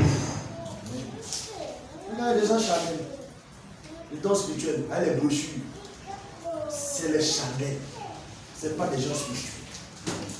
Qu'est-ce qui, comment, le contraire de l'homme spirituel, l'homme Chanel, ça dit l'homme qui exprime les œuvres de la chair. Voyons un peu les œuvres de la chair. Galates chapitre 7, tu vas voir un peu. On va prendre le côté idolâtrie. Galates chapitre 7, verset 19. La situation, on prend vraiment du temps, bien aimé frère. Ici, on ne fait pas trop de jours de culte de la semaine, comme c'était. Nous, on fait les cultes du soir, un seul culte du soir jeudi, et puis culte du dimanche. Donc, le dimanche, la plupart du temps, on passe beaucoup à cette étape parce que les jeudis soirs, même, beaucoup d'entre vous ne venez pas à l'église. Donc, il vient à l'église chaque semaine. Donc, ça fait que nous sommes bien, on a envie de doser le message à outrance. Donc, si tu vois qu'on prend beaucoup de temps, ça peut bien changer ta batterie parce que jeudi, tu ne seras pas là. Et puis, on a seulement 2 jours de culte dans la semaine. Donc, tu peux accepter ça normalement. On ne veut pas faire 3 jours de culte, 4 jours de culte. Donc, quand on a eu 2 jours de culte, il faut que ce soit des bons moments où on vient de la paix de Dieu. Donc, beaucoup recevoir du Seigneur. Frère Folie, Galates chapitre 5, verset 19. Verset 19. Oui. Mes enfants pour qui j'éprouve de nouveau les douleurs de l'enfantement, jusqu'à ce que Christ soit formé en vous. Quand les apôtres prêchaient, ce n'était pas seulement que les gens à l'église prêchaient pour que Jésus rentre dans les gens, pour se former dans les gens. Quand Jésus est formé dans les gens, cela devient chrétien. Maintenant, le contraire de ça, quand ce n'est pas le cas, c'est devant des hommes charnels. Qu'est-ce qu'ils vont manifester? L'homme du rocher ne sort pas, eux ne manifestent pas les yeux de Dieu, mais les yeux de la chair. Galates chapitre 5, verset 19. oui. Or, oui, les œuvres de la chair, sont manifestes. Les œuvres d'un homme charnel naturel se manifestent, s'expriment. Ce sont l'impudicité, l'impureté, la dissolution, verset 20, l'idolâtrie. Tu es sur ce mot-là, l'idolâtrie. L'idolâtrie fait aussi partie de l'expression des œuvres de la chair d'un homme qui est charnel, l'idolâtrie. Tu peux compter les autres versets, mais il y a venir sur l'idolâtrie dans le christianisme. Amen. On y va, on lit. L'idolâtrie, la magie, les inimitiés, c'est ça. Les querelles, les jalousies, c'est ça. Les animosités, les disputes, les divisions, les sectes, l'envie, l'ivrognerie, les excès de table, et les choses semblables. Il a terminé par dire les choses semblables. Amen. Ça veut dire, dans les choses semblables, il n'y a pas besoin de dire pornographie, comme il n'y a pas de pornographie dans la Bible. Quand on dit les choses semblables, c'est tout ce qui le reste à tout est dedans. Broutage, on n'a pas besoin d'écrire ça dedans. Ça n'a pas besoin d'écrire masturbation dedans. On dit les choses semblables. On dit, mais vous avez écrit dans la Bible, sur masturbation, vous avez écrit dans la Bible pornographie, vous avez écrit dans la Bible broutage. Mais ça fait partie des choses semblables. Tu vois, frère, revenons sur le thème idolâtrie, verset 20. Ensuite, l'idolâtrie de les yeux de la chair. Parlons de l'idolâtrie dans le christianisme. L'idolâtrie, c'est la vénération des hommes de Dieu, comme ce que Paul vient de dire là. Qui sommes-nous? Les serviteurs. Donc, il y avait un esprit d'idolâtrie, idolâtrie les hommes de Dieu qui étaient en cours. Dans les apôtres, ils ont brisé ça dans les gens. Vénérer les hommes de Dieu. Élever les hommes de Dieu. Et puis ça crée des sectes, des groupes d'église. Qu'en étant, ils ont condamné ça en étant. Parce que c'était l'expression de la chair d'idolâtrie. L'idolâtrie ne fait pas de quelqu'un non spirituel. Je prends l'exemple. Dans les messages, le fait de mettre la photo du prophète dans le temple, c'est l'expression que le fait de l'idolâtrie. Amen. C'est pas pareil, tu mets la photo du prophète dans le temple, tu es un homme spirituel. Lui, il est spirituel. Mais toi qui fais la photo là, c'est jamais. C'est la chair. Jouer les balles à la chair. C'est ça. C'est pas spirituel. Même pas que c'est spirituel. C'est jamais. Amen. C'est les œuvres de la chair. L'idolâtrie. Le culte de la personnalité des hommes de Dieu. Les titres qu'on donne aux hommes de Dieu. La photo du pasteur devant le culte. C'est l'idolâtrie, ça. Il faut aimer ton pasteur à juste titre. Mais à un certain niveau, là, c'est l'idolâtrie. Où est-ce qu'il est spirituel? Plein d'assemblées du message, le pécateur du message, sont charnels même. Parce que pour eux, le fait de dire du prophète les photos, c'est ça qui fait que c'est le message. Au contraire, vous êtes des hommes charnels. Amen. Dès le moment où tu ne peux pas prêcher sans brochure, pas prêcher sans dire ce nom-là, c'est que tu es charnel. Tu ne peux pas prier Dieu sans chapeler. Tu es charnel. Même si tu fais 2 heures de temps le chapeler, Dieu n'a pas besoin de ça pour que quelqu'un s'approche de lui. Même on a rendu les gens charnels. Regarde l'idolâtrie, on a dit à côté de quel mot? Folie. Verset 20. L'idolâtrie, virgule. La magie, là. Le spiritisme, là. On met ça à côté de l'idolâtrie. C'est-à-dire, même si tu fais ça au village comme à l'église, c'est la même magie, c'est la même chose, le fétichisme. L'esprit de mort, la divination, l'occultisme dans le message, autour du messager. Priez les morts, priez les saints. Les cadeaux Philippe m'ont pas parlé. C'est la magie, l'occultisme, c'est la sorcellerie. Amen. La sorcellerie autour de William Branham, la sorcellerie autour des cadeaux, c'est la sorcellerie à l'église. Comment on peut venir dire qu'un prophète, c'est lui qui est le salut? Les gens sont fiers de la parole. On vient dans l'église et puis la photo de l'homme de Dieu du prophète est dans le temple. Les gens ne vont pas avoir honte. Amen. C'est juste. Quoi? Message. Dieu est venu apporter le message en lumière pour qu'on soit éclairé là. Ça nous ramène à ça. Photographie de gens. Photographie des colonnes de feu. C'est ça qui est le message. Dans le Bible, il pourra rien prêcher. C'est ça, c'est tout ça là. C'est ça qui est le message. Frère, c'est que Dieu veut que tu sois un homme spirituel. Que tu sois spirituel, il faut que Christ rentre en toi.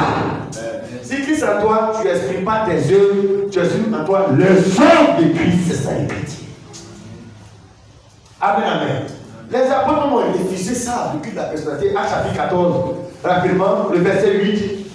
Et puis on va essayer de clôturer pour que tu comprennes que frère, le rocher naturel et le rocher spirituel, à une seule condition, quand Dieu est rentré dans lui.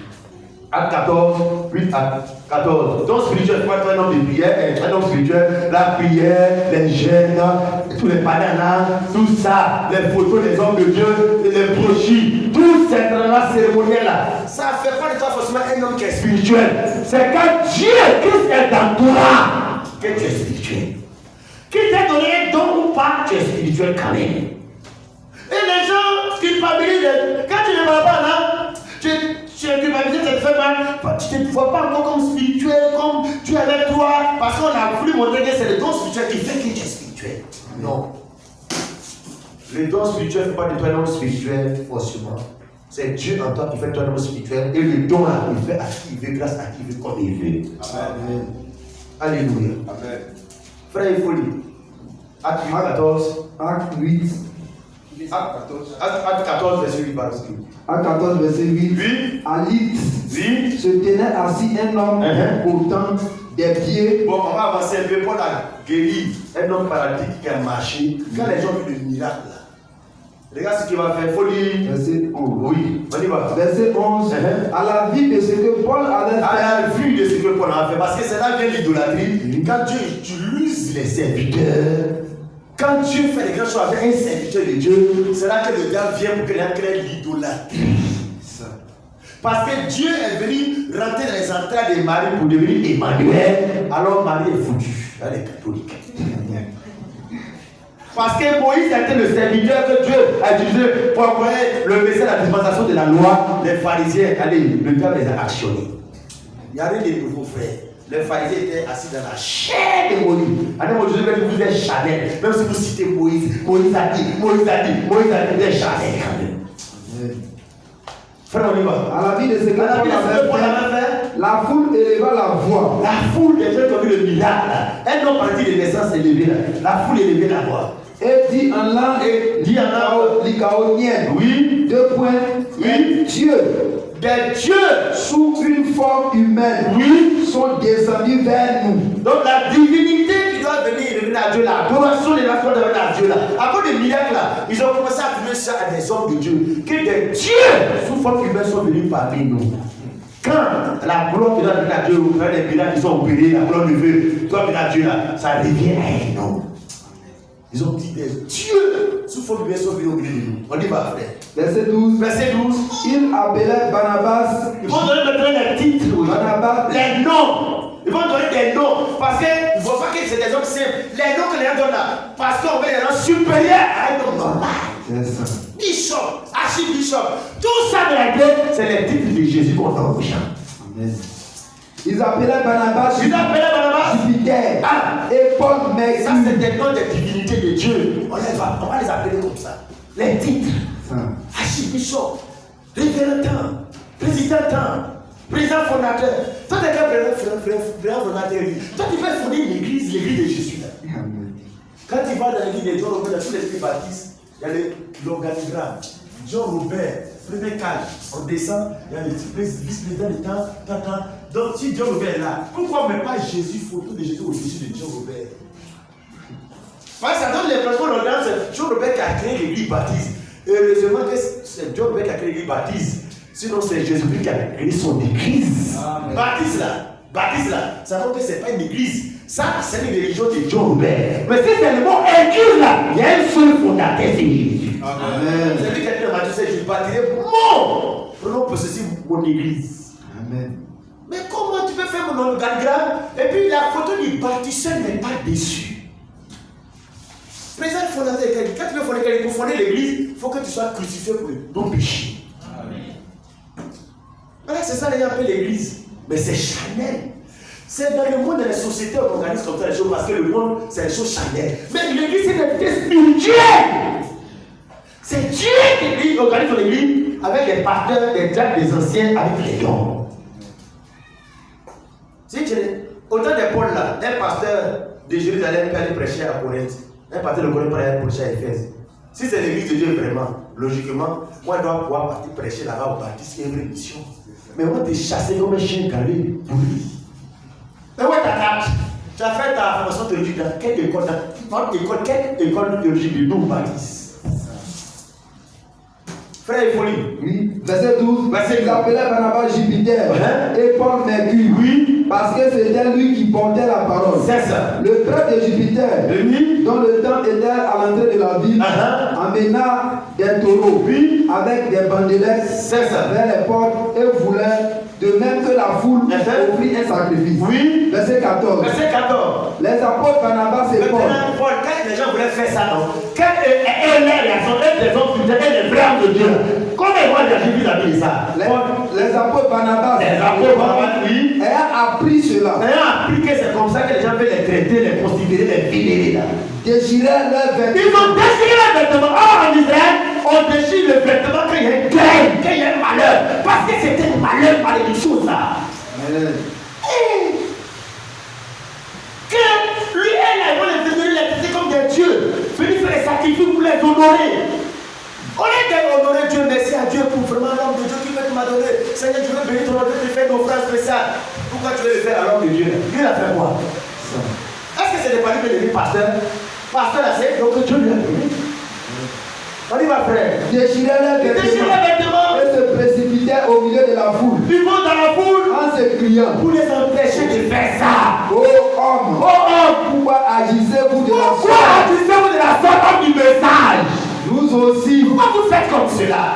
Pourquoi vous pouvez vénérer le nom de Dieu? Pourquoi vous pouvez faire comme cela? Les apôtres ont dit pourquoi les gens ils font comme cela. J'ai dit, Paul là, il était vrai serviteur de Dieu, mais c'est la foule là qui était des faux-types. Marie était une vraie servante de Dieu, c'est la catholique qui sont des faux-types. William Branham était un vrai serviteur de Dieu, mais c'est les bâtards branhamistes qui sont des bâtards. C'est juste. C'est des mondiaux. C'est eux qui font que les gens nous menent dans tous les lots. Amen.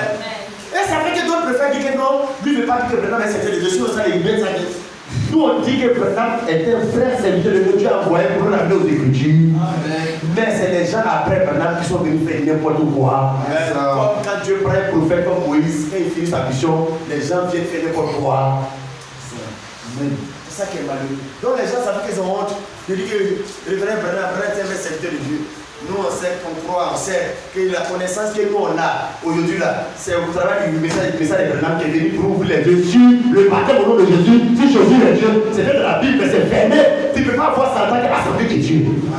Tu ne peux pas voir Satan qui est pasteur baptiste. C'est dans le Seigneur de la Bible, mais c'est voilé, c'est fermé. Il faut un prophète, parce que le prophète, c'est pas lui que Dieu apporte la révélation. Il faut un prophète pour que Dieu ait les yeux ouverts. Amen. Amen. Voilà pourquoi, frère, nous, quand nous prêchons, tu peux penser qu'on a fait une formation, on n'a pas fait de formation. C'est la grâce de Dieu qui nous a apporté par rapport même à l'appel, à la vocation, mais par rapport à ce message-là qu'on a rencontré, que le frère William a apporté. C'est quel message? La restauration de la Bible de l'Église.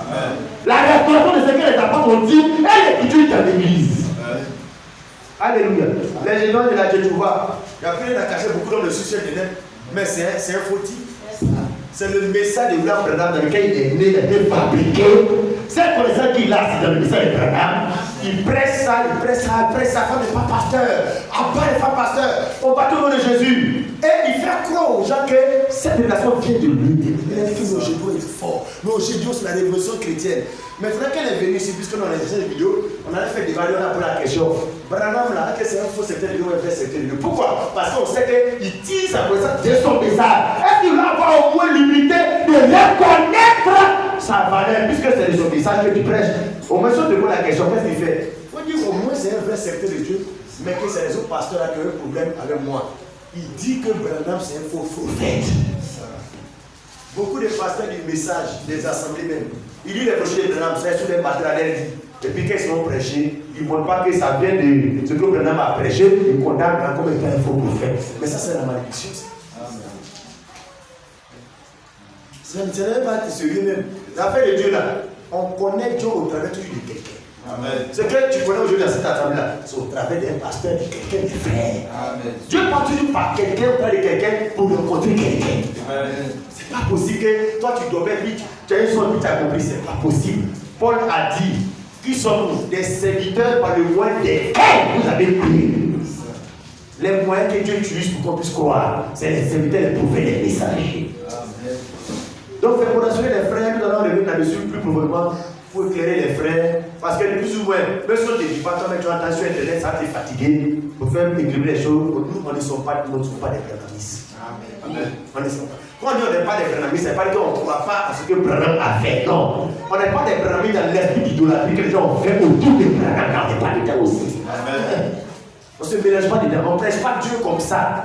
On ne prêche pas Christ comme ils font là. On n'amène pas les gens à Branham comme ils font là. On amène les gens à Jésus, mais on reconnaît que dans ce temps d'affaires, comme Jean-Baptiste avant la première venue du Seigneur, le Seigneur Jésus-Christ devait avoir un prophète avant l'action de venir pour préparer le coup à revenir à ce que les apôtres ont fait.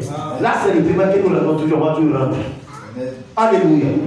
Frère, je vais terminer par ce élément sans entrer dans les profondeurs.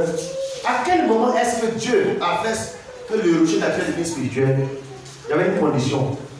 Quand une soif a été exprimée d'abord. Comment on devient donc spirituel? Il faut qu'une soif de Dieu soit exprimée là. Mais Dieu ne s'est pas arrivé comme ça, puis le rocher, je tire le rocher. Tant que tu n'exprimes pas la soif de Dieu et les choses de Dieu, tu ne peux pas devenir spirituel. Ce n'est pas possible. C'est quand les enfants d'Israël commençaient à réclamer, faire parler. Mais ils réclament quoi? Ils réclament l'eau. Mais en réalité, dans le fond, mais quand il est sorti, Paul dit, ce rocher c'était Christ. Et il buvait un bébé spirituel. Donc il avait soif des choses spirituelles. Si tu as soif de Dieu, des choses spirituelles, tu as su le commencement de devenir non spirituel. Si tu as soif d'aller à l'église, tu as soif de prier, tu as soif d'adorer, d'évangéliser, tu as soif des choses qui sont d'accord avec Dieu, tu as beaucoup de fortes chances de devenir non spirituel. C'est là que ça commence. Mais quand il n'y a aucune soif, aucun désir, aucune envie d'aller à l'église, aucune envie de connaître Dieu, de connaître la vérité, de chercher, il n'y en a pas. J'ai dit, tu ne peux pas devenir spirituel. Les hommes spirituels naissent à partir d'une soif en l'intérieur de Dieu. Je vais terminer avec ce passage que David a dit. Oh les frères, le psaume 63, verset 2. C'est ce sur quoi je vais terminer pour dire, tu dois te sentir mal à l'aise quand tu n'as pas de soif des choses de Dieu en toi. Tu ne pourras jamais devenir spirituel. Car c'est un homme assoiffé qui boit, Jean 7, Jésus pouvait dire que celui qui a soif, qu'il vienne et qu'il boive. C'est que les frères ont eu soif, alors Dieu a changé de rocher naturel en rocher spirituel. Si tu n'as pas soif de Dieu, que tu as soif seulement de rester à la maison du monde du péché, tu as soif de l'argent, soif des femmes, soif de toutes ces choses, c'est à cause de ça que tu viens à l'église pour que Dieu te donne. Si c'est de ça, c'est que ce n'est pas possible d'être don spirituel. Tu ne dois pas avoir soif même des dons spirituels pour aller aspirer aux dons spirituels. C'est quand on a fini maintenant d'être rempli de Dieu, on aspire maintenant à ses dons. Parce qu'il faut recevoir la personne d'abord avant de recevoir son argent. Amen. Comme aujourd'hui les femmes, elles aiment l'argent des gens que l'argent des que le monsieur lui-même. Les gens aiment les gens. Ils aiment l'argent des gens, mais ils n'aiment pas les gens. Ils aiment l'argent de Dieu, bénédiction de Dieu, l'onction de Dieu, de Dieu, mais Dieu lui-même n'en le fait pas. Frère, il faut lire Psaume chapitre 63, verset 2. Psaume 63, verset 2. David pouvait dire ceci. Oh Dieu, tu es mon Dieu. Tu es mon Dieu. Je te cherche. Mon âme a soif de toi. Mon corps soupire après toi. Dans une terre aride desséchée. C'est ça. Sans eau. Oui. Tu vois, il faut qu'il y ait un homme, une femme qui a soif de Dieu. Alors Dieu est sur le point de te rendre spirituel. Mais tant que ce désir ne t'habite pas, tant que tu n'as pas soif d'aller au ciel, Dieu va t'avoir forcé là à faire quoi? Tu n'as pas soif d'être élevé. Tu n'as pas soif de rater l'enlèvement. Ce n'est pas une soif pour toi. Comment Dieu va t'envoyer là-bas? Il dit, je me tiens à la porte, je frappe. Si celui qui attend ma voix, il l'ouvre. Ma soeur, mon frère, Si tu viens dans cette assemblée seulement, de façon traditionnelle, comme tout le monde va à l'église dimanche, sans une soif de Dieu qui t'anime, tu ne peux pas devenir un homme spirituel. Il faut lire Somme 42, verset 2 à 3, frère Charles, encore David. Il faut que ton âme ait soif. Alors, Dieu va descendre en toi pour laisser le rocher pour que tu deviennes un homme spirituel, pour abreuver ta soif. Des choses de Dieu, de la parole, de la connaissance. Voilà pourquoi nous aimons beaucoup les frères. Nous prêchons l'évangile, nous évangélisons les gens. Mais nous aimons beaucoup plus quand les frères expriment l'envie d'adorer Dieu, de servir Dieu. Quand ils regardent Jésus, il pouvait dire à la main baptisée, que veux-tu que je te fasse? Parce que Jésus n'est pas un braqueur pour te guérir contre ta volonté, pour te bénir contre ta volonté. Et Baptiste a dit que je recouvre la vie. Tu viens là, qu'est-ce que tu veux? Tu fais quoi? Si c'est Dieu même que tu veux, vraiment tu as un bon désir, bonne soif. Mais si c'est l'argent que tu veux, le travail que tu veux, mais le diplôme que tu veux, mais le diplôme là, un jour même les souris vont manger ça. Travail là, un jour même tu as la retraite, tu laisses ça. Tout ce qui est bénédiction matérielle, un jour ça va se fader. Beauté même que tu as aujourd'hui, tu as 20 ans, 30 ans, tu es belle. Mais quand tu vas avoir 70 ans, tu vas être fadé. Il y a des choses, il y a des bénédictions là qui vont se fader. Il faut chercher les vraies richesses. Amen. Amen. Quand tu vas voyager, tu es marié, tu vas chaud. Femme même, la parole dit même, si ça peut le monde dans les gens, quand les célibataires, quand elle se marie, ce ne sont plus les choses de Dieu. Les célibataires sont pressés de se marier. Quand ils rentrent dans le foyer là, les gens veulent divorcer.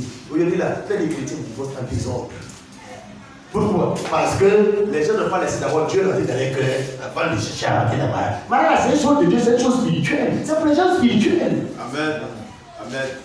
Le mariage, c'est pour les gens spirituels, c'est pas pour les païens ne peuvent pas affronter le mariage. S'ils rentrent dedans là, 4 go, 5 go, et au village, la fille là aussi, ils sont professeurs, ils sont gars, parce que le mariage c'est pour les hommes spirituels, le mariage c'est une institution spirituelle. Amen. Ils ne sont pas convertis, ils viennent dans le message, ils viennent, qu'est-ce qu'on appelle polygame, mais David, Salomon, ce n'était pas des gens spirituels, c'était des gens charnels. Voilà pourquoi il faisait ça. Mais quand les gens spirituels sont venus au Nouveau Testament, Paul dit que chaque homme est sa femme. Ça, c'est le dada des hommes spirituels. Amen. C'est dans la Bible, ça. Mais dans la Bible, il y a une partie qui est charnelle, puis il y a une partie spirituelle. La partie charnelle, c'est l'Ancien Testament. Tout était charnel, physique, le sang des animaux. Il faut aller voir un sacrificateur. Il faut qu'on va égorger le sang, mais sur toi. Mais dans le Nouveau Testament, Dieu le Seigneur dit, les vrais adorateurs adorent le Père en esprit et en vérité. C'est là-bas que les hommes spirituels sont. Les hommes spirituels fait quoi avec 4 femmes, 5 femmes? Et son cœur est combien? Toi, si tu as un cœur, tu vas prendre combien? 5 femmes. Un cœur là, pour combien? Une femme là, mais c'est Dieu même. Pour aller prendre 4, 5, 6. Quand les Salomon ont fait ça, après ils ont dit, tout ça, c'est vanité de vanité. Quand tu vas rentrer dedans, vu la vie des milliards, sur les femmes, toi tu n'as rien dit là-dedans. Et les soeurs là aussi, il n'y a pas de mariage, ils vont les filles vont aller pour mariage. À un moment donné, l'église ne va pas de polygamie, mais ça marche. Il faut chercher à ce que Dieu lui-même, si Dieu rentre dans toi, il va te conduire dans ta destinée. Tu ne vas pas courir les bénédictions, Dieu lui-même va avoir les bénédictions de toi. Alléluia. Terminons avec Somme 42, verset 2 à 3. Frère Charles. Somme 42. Oui. Verset 2 à 3. C'est ça. Comme une bille soupire au David dit, comme une bille soupire après un courant d'eau. Ainsi mon âme soupire. Ainsi mon âme soupire. Après toi, ô Dieu. Après toi, ô Dieu. Mon âme a soif de Dieu. Mon âme a soif de Dieu. Du Dieu vivant. Du Dieu vivant. David qui parle là. Quelle femme n'a pas eu? Quel argent n'a pas eu? Pour dire que mon frère, au-delà de tout ça, même l'argent ne rassasie pas un homme. Femme ne rassasie pas un homme. Tu as une famille, c'est la donne. Mais tu vas aller la marier. Un an après, c'est sa camarade, sa cousine qui te plaît. 2 ans après, c'est sa collègue là tu cherches. Pourquoi? Parce que la seule chose qui peut rassasier ton âme s'appelle Dieu. Amen. Celui qui a créé femme là, c'est lui qui peut rassasier ton cœur, c'est pas femme là même. Celui qui a créé l'argent là, c'est lui qui peut rassasier ton cœur, c'est pas l'argent. Amen. Tu vas faire David dit mon âme a soif de Dieu, du Dieu vivant. Si tu as soif de Dieu, tu es bien parti pour devenir un homme spirituel. Ça dit, c'est pas pour les pasteurs qui vont à l'église. Ça faut dire Dieu. Pour aller chercher Dieu. Pour aller rencontrer Dieu. Si le pasteur vient de me parler pas, mais est-ce que Dieu m'a parlé pas? Hé, pasteur m'a fait ça, ma mère. Hein? C'est la preuve que c'est à cause des pasteurs ou pas à l'église. Vous cherchez l'église où il y a les hommes. Cherchez les hommes de Dieu. Ils cherchent les hommes de Dieu. Il ne faut pas chercher les hommes de Dieu. Il faut chercher Dieu lui-même. Je vais te montrer quelque chose. Éphésiens chapitre 4. Quand j'ai pas dit quand. Et puis il y avait des palais encore. Autant les apôtres d'affaires, les gens ne prêchaient pas trop. Pourquoi les gens sont spirituels? Quand les gens sont spirituels, l'œuvre de Dieu ne fait pas fort. Dieu descend, les gens prient, on prêche petit à les autres parce que les gens même, ils sont dans les spiritualités. Amen. Mais les chanteurs, les vaqueros, le dirigeant, tout ça c'est les gens charnels. Les pasteurs mais les charnels. C'est un boucantier, c'est un faroteur, c'est un artiste. Quand il vient dans l'église, il vient comme un ministre, un star qui vient faire au concert. Pourquoi tu viens à l'église, on attrape ta vie? Pourquoi toi tu es bien à quoi de fois? Mais c'est les hommes charnels qui aiment ça. Et les hommes aussi ont d'avoir peur des gens. Éphésiens chapitre 4, frère. Les pasteurs, qui sont-ils? Parce qu'aujourd'hui, le malheur de l'église, même là où il est là, c'est les hommes de Dieu. C'est ce qui est arrivé aux Corinthiens. Paul a dit, attention, Paul, Apollos, attention, c'est des serviteurs de Dieu. Qui sommes-nous? C'est-à-dire, le mal aujourd'hui de l'église, le diable utilise les hommes de Dieu pour détruire l'église et pour prendre la place du Seigneur de des gens. Éphésiens chapitre 4, pas du verset 9. C'est pas ça qu'on m'a dit là. Ah non, je ne suis pas en train de dire que non, il faut t'encourager à manquer de respect aux autres de Dieu. Il faut les honorer, il faut les respecter, mais il faut les mettre à des places. Il faut mettre William Branham à sa place. Il faut mettre Marie à sa place. Il faut mettre les gens à des places. Il ne faut pas leur donner la place qu'ils disent au Seigneur. C'est l'idolâtrie. C'est le fétichisme. Faut lui frère. Éphésiens 4, verset 9. Or, que signifie? Oui. Il est monté. Sinon qu'il est aussi descendu. Ça va de Jésus. Dans la région inférieure de la terre. Oui. Celui qui est descendu. Celui qui est descendu, Jésus. C'est le même. Oui. Qui est monté au-dessus de tous les cieux. Afin de remplir toutes choses. Regarde le verset 11. Qu'est-ce qu'il a fait? Il a donné les uns comme apôtres. Les autres comme prophètes, les autres comme évangélistes, les autres comme pasteurs et docteurs. Arrêtons là. Jésus a donné les uns, faut dire les uns comme apôtres. Quand on dit quelqu'un est comme, ça veut dire qu'il n'est pas. Quand on dit les uns comme pasteurs, ça veut dire c'est pas que le pasteur, ils sont comme le pasteur qui est Jésus le pasteur. Amen. Le pasteur c'est Jésus, le prophète c'est Jésus, l'apôtre c'est Jésus, les hommes de Dieu, les hommes comme. Ça veut dire pour qu'il ne va faire comme nous amener au grand pasteur. Amen. Mais on dit qu'il y a donné pour comme. Et puis quelqu'un qui prend la place du monsieur. On dit les écoutes ça, il parle comme à la salle. Il parle comme Bago, il parle comme. Mais il n'est pas le monsieur. Dès que les écoutes commencent à faire bonjour, il parle comme à la salle. D'accord. Donc ça façon de faire comme faire passer au grand. Il a donné les uns comme apôtres. Qui est qui? Oui. Les autres comme prophètes. L'apôtre c'est Jésus. Le pasteur est l'apôtre. L'apôtre Adam, l'apôtre Obed, l'apôtre Jephthé. Il est là sur le ministère pour faire comme Jésus avait fait avant lui. Amen. Donc si Jésus était pasteur, apôtre, prophète, est-ce que Jésus quand il venait, il écrasait les gens? Il était le pasteur qui a lavé les pieds. Pourquoi vous n'êtes pas pasteur comme? Pourquoi ils ne sont pas pasteur comme? Parce que Jésus était le pasteur qui a lavé les pieds des fidèles. Pourquoi il n'a pas fait les fidèles? C'est les fidèles qui les lavent. Les uns comme apôtres, c'est pas un apôtre, ils sont comme. Les autres, oui, comme prophètes. Comme prophètes. Les autres, comme évangélistes. Comme évangélistes. Les autres, comme pasteurs et docteurs. C'est le ministère de Jésus que nous exerçons. Amen. Le pasteur, c'est qui?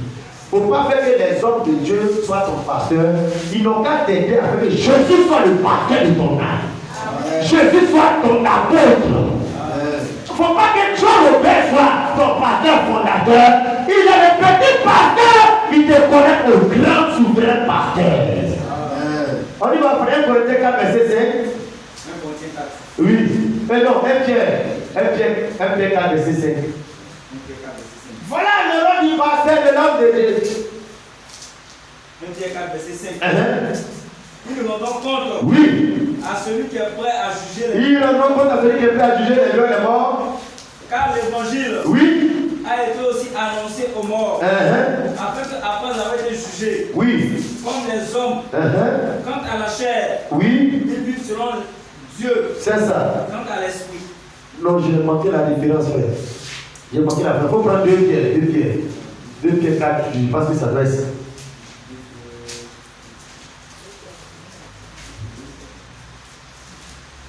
J'ai manqué la non, 1 Pierre. J'ai manqué la différence. Oh non, j'ai manqué la différence. Jésus le pasteur. Bon, ok, c'est pas bien grave. Mais... ok, c'est pas bien grave. Allons dans 1 Corinthiens chapitre 3. Voilà. Je vais donner un passage de conclusion. 1 Corinthiens chapitre 3, non, chapitre 2. C'est le passage où Jésus est le pasteur, le souverain pasteur. Est-ce que c'est pas Hébreu 24? 1 Pierre 2, verset 25. Voilà, ok, il faut lire ça. 1 Pierre 2, verset 25. 1 Pierre 2, 25. verset 25. Oui. Il a dit, car vous étiez comme Oui. des brebis errantes.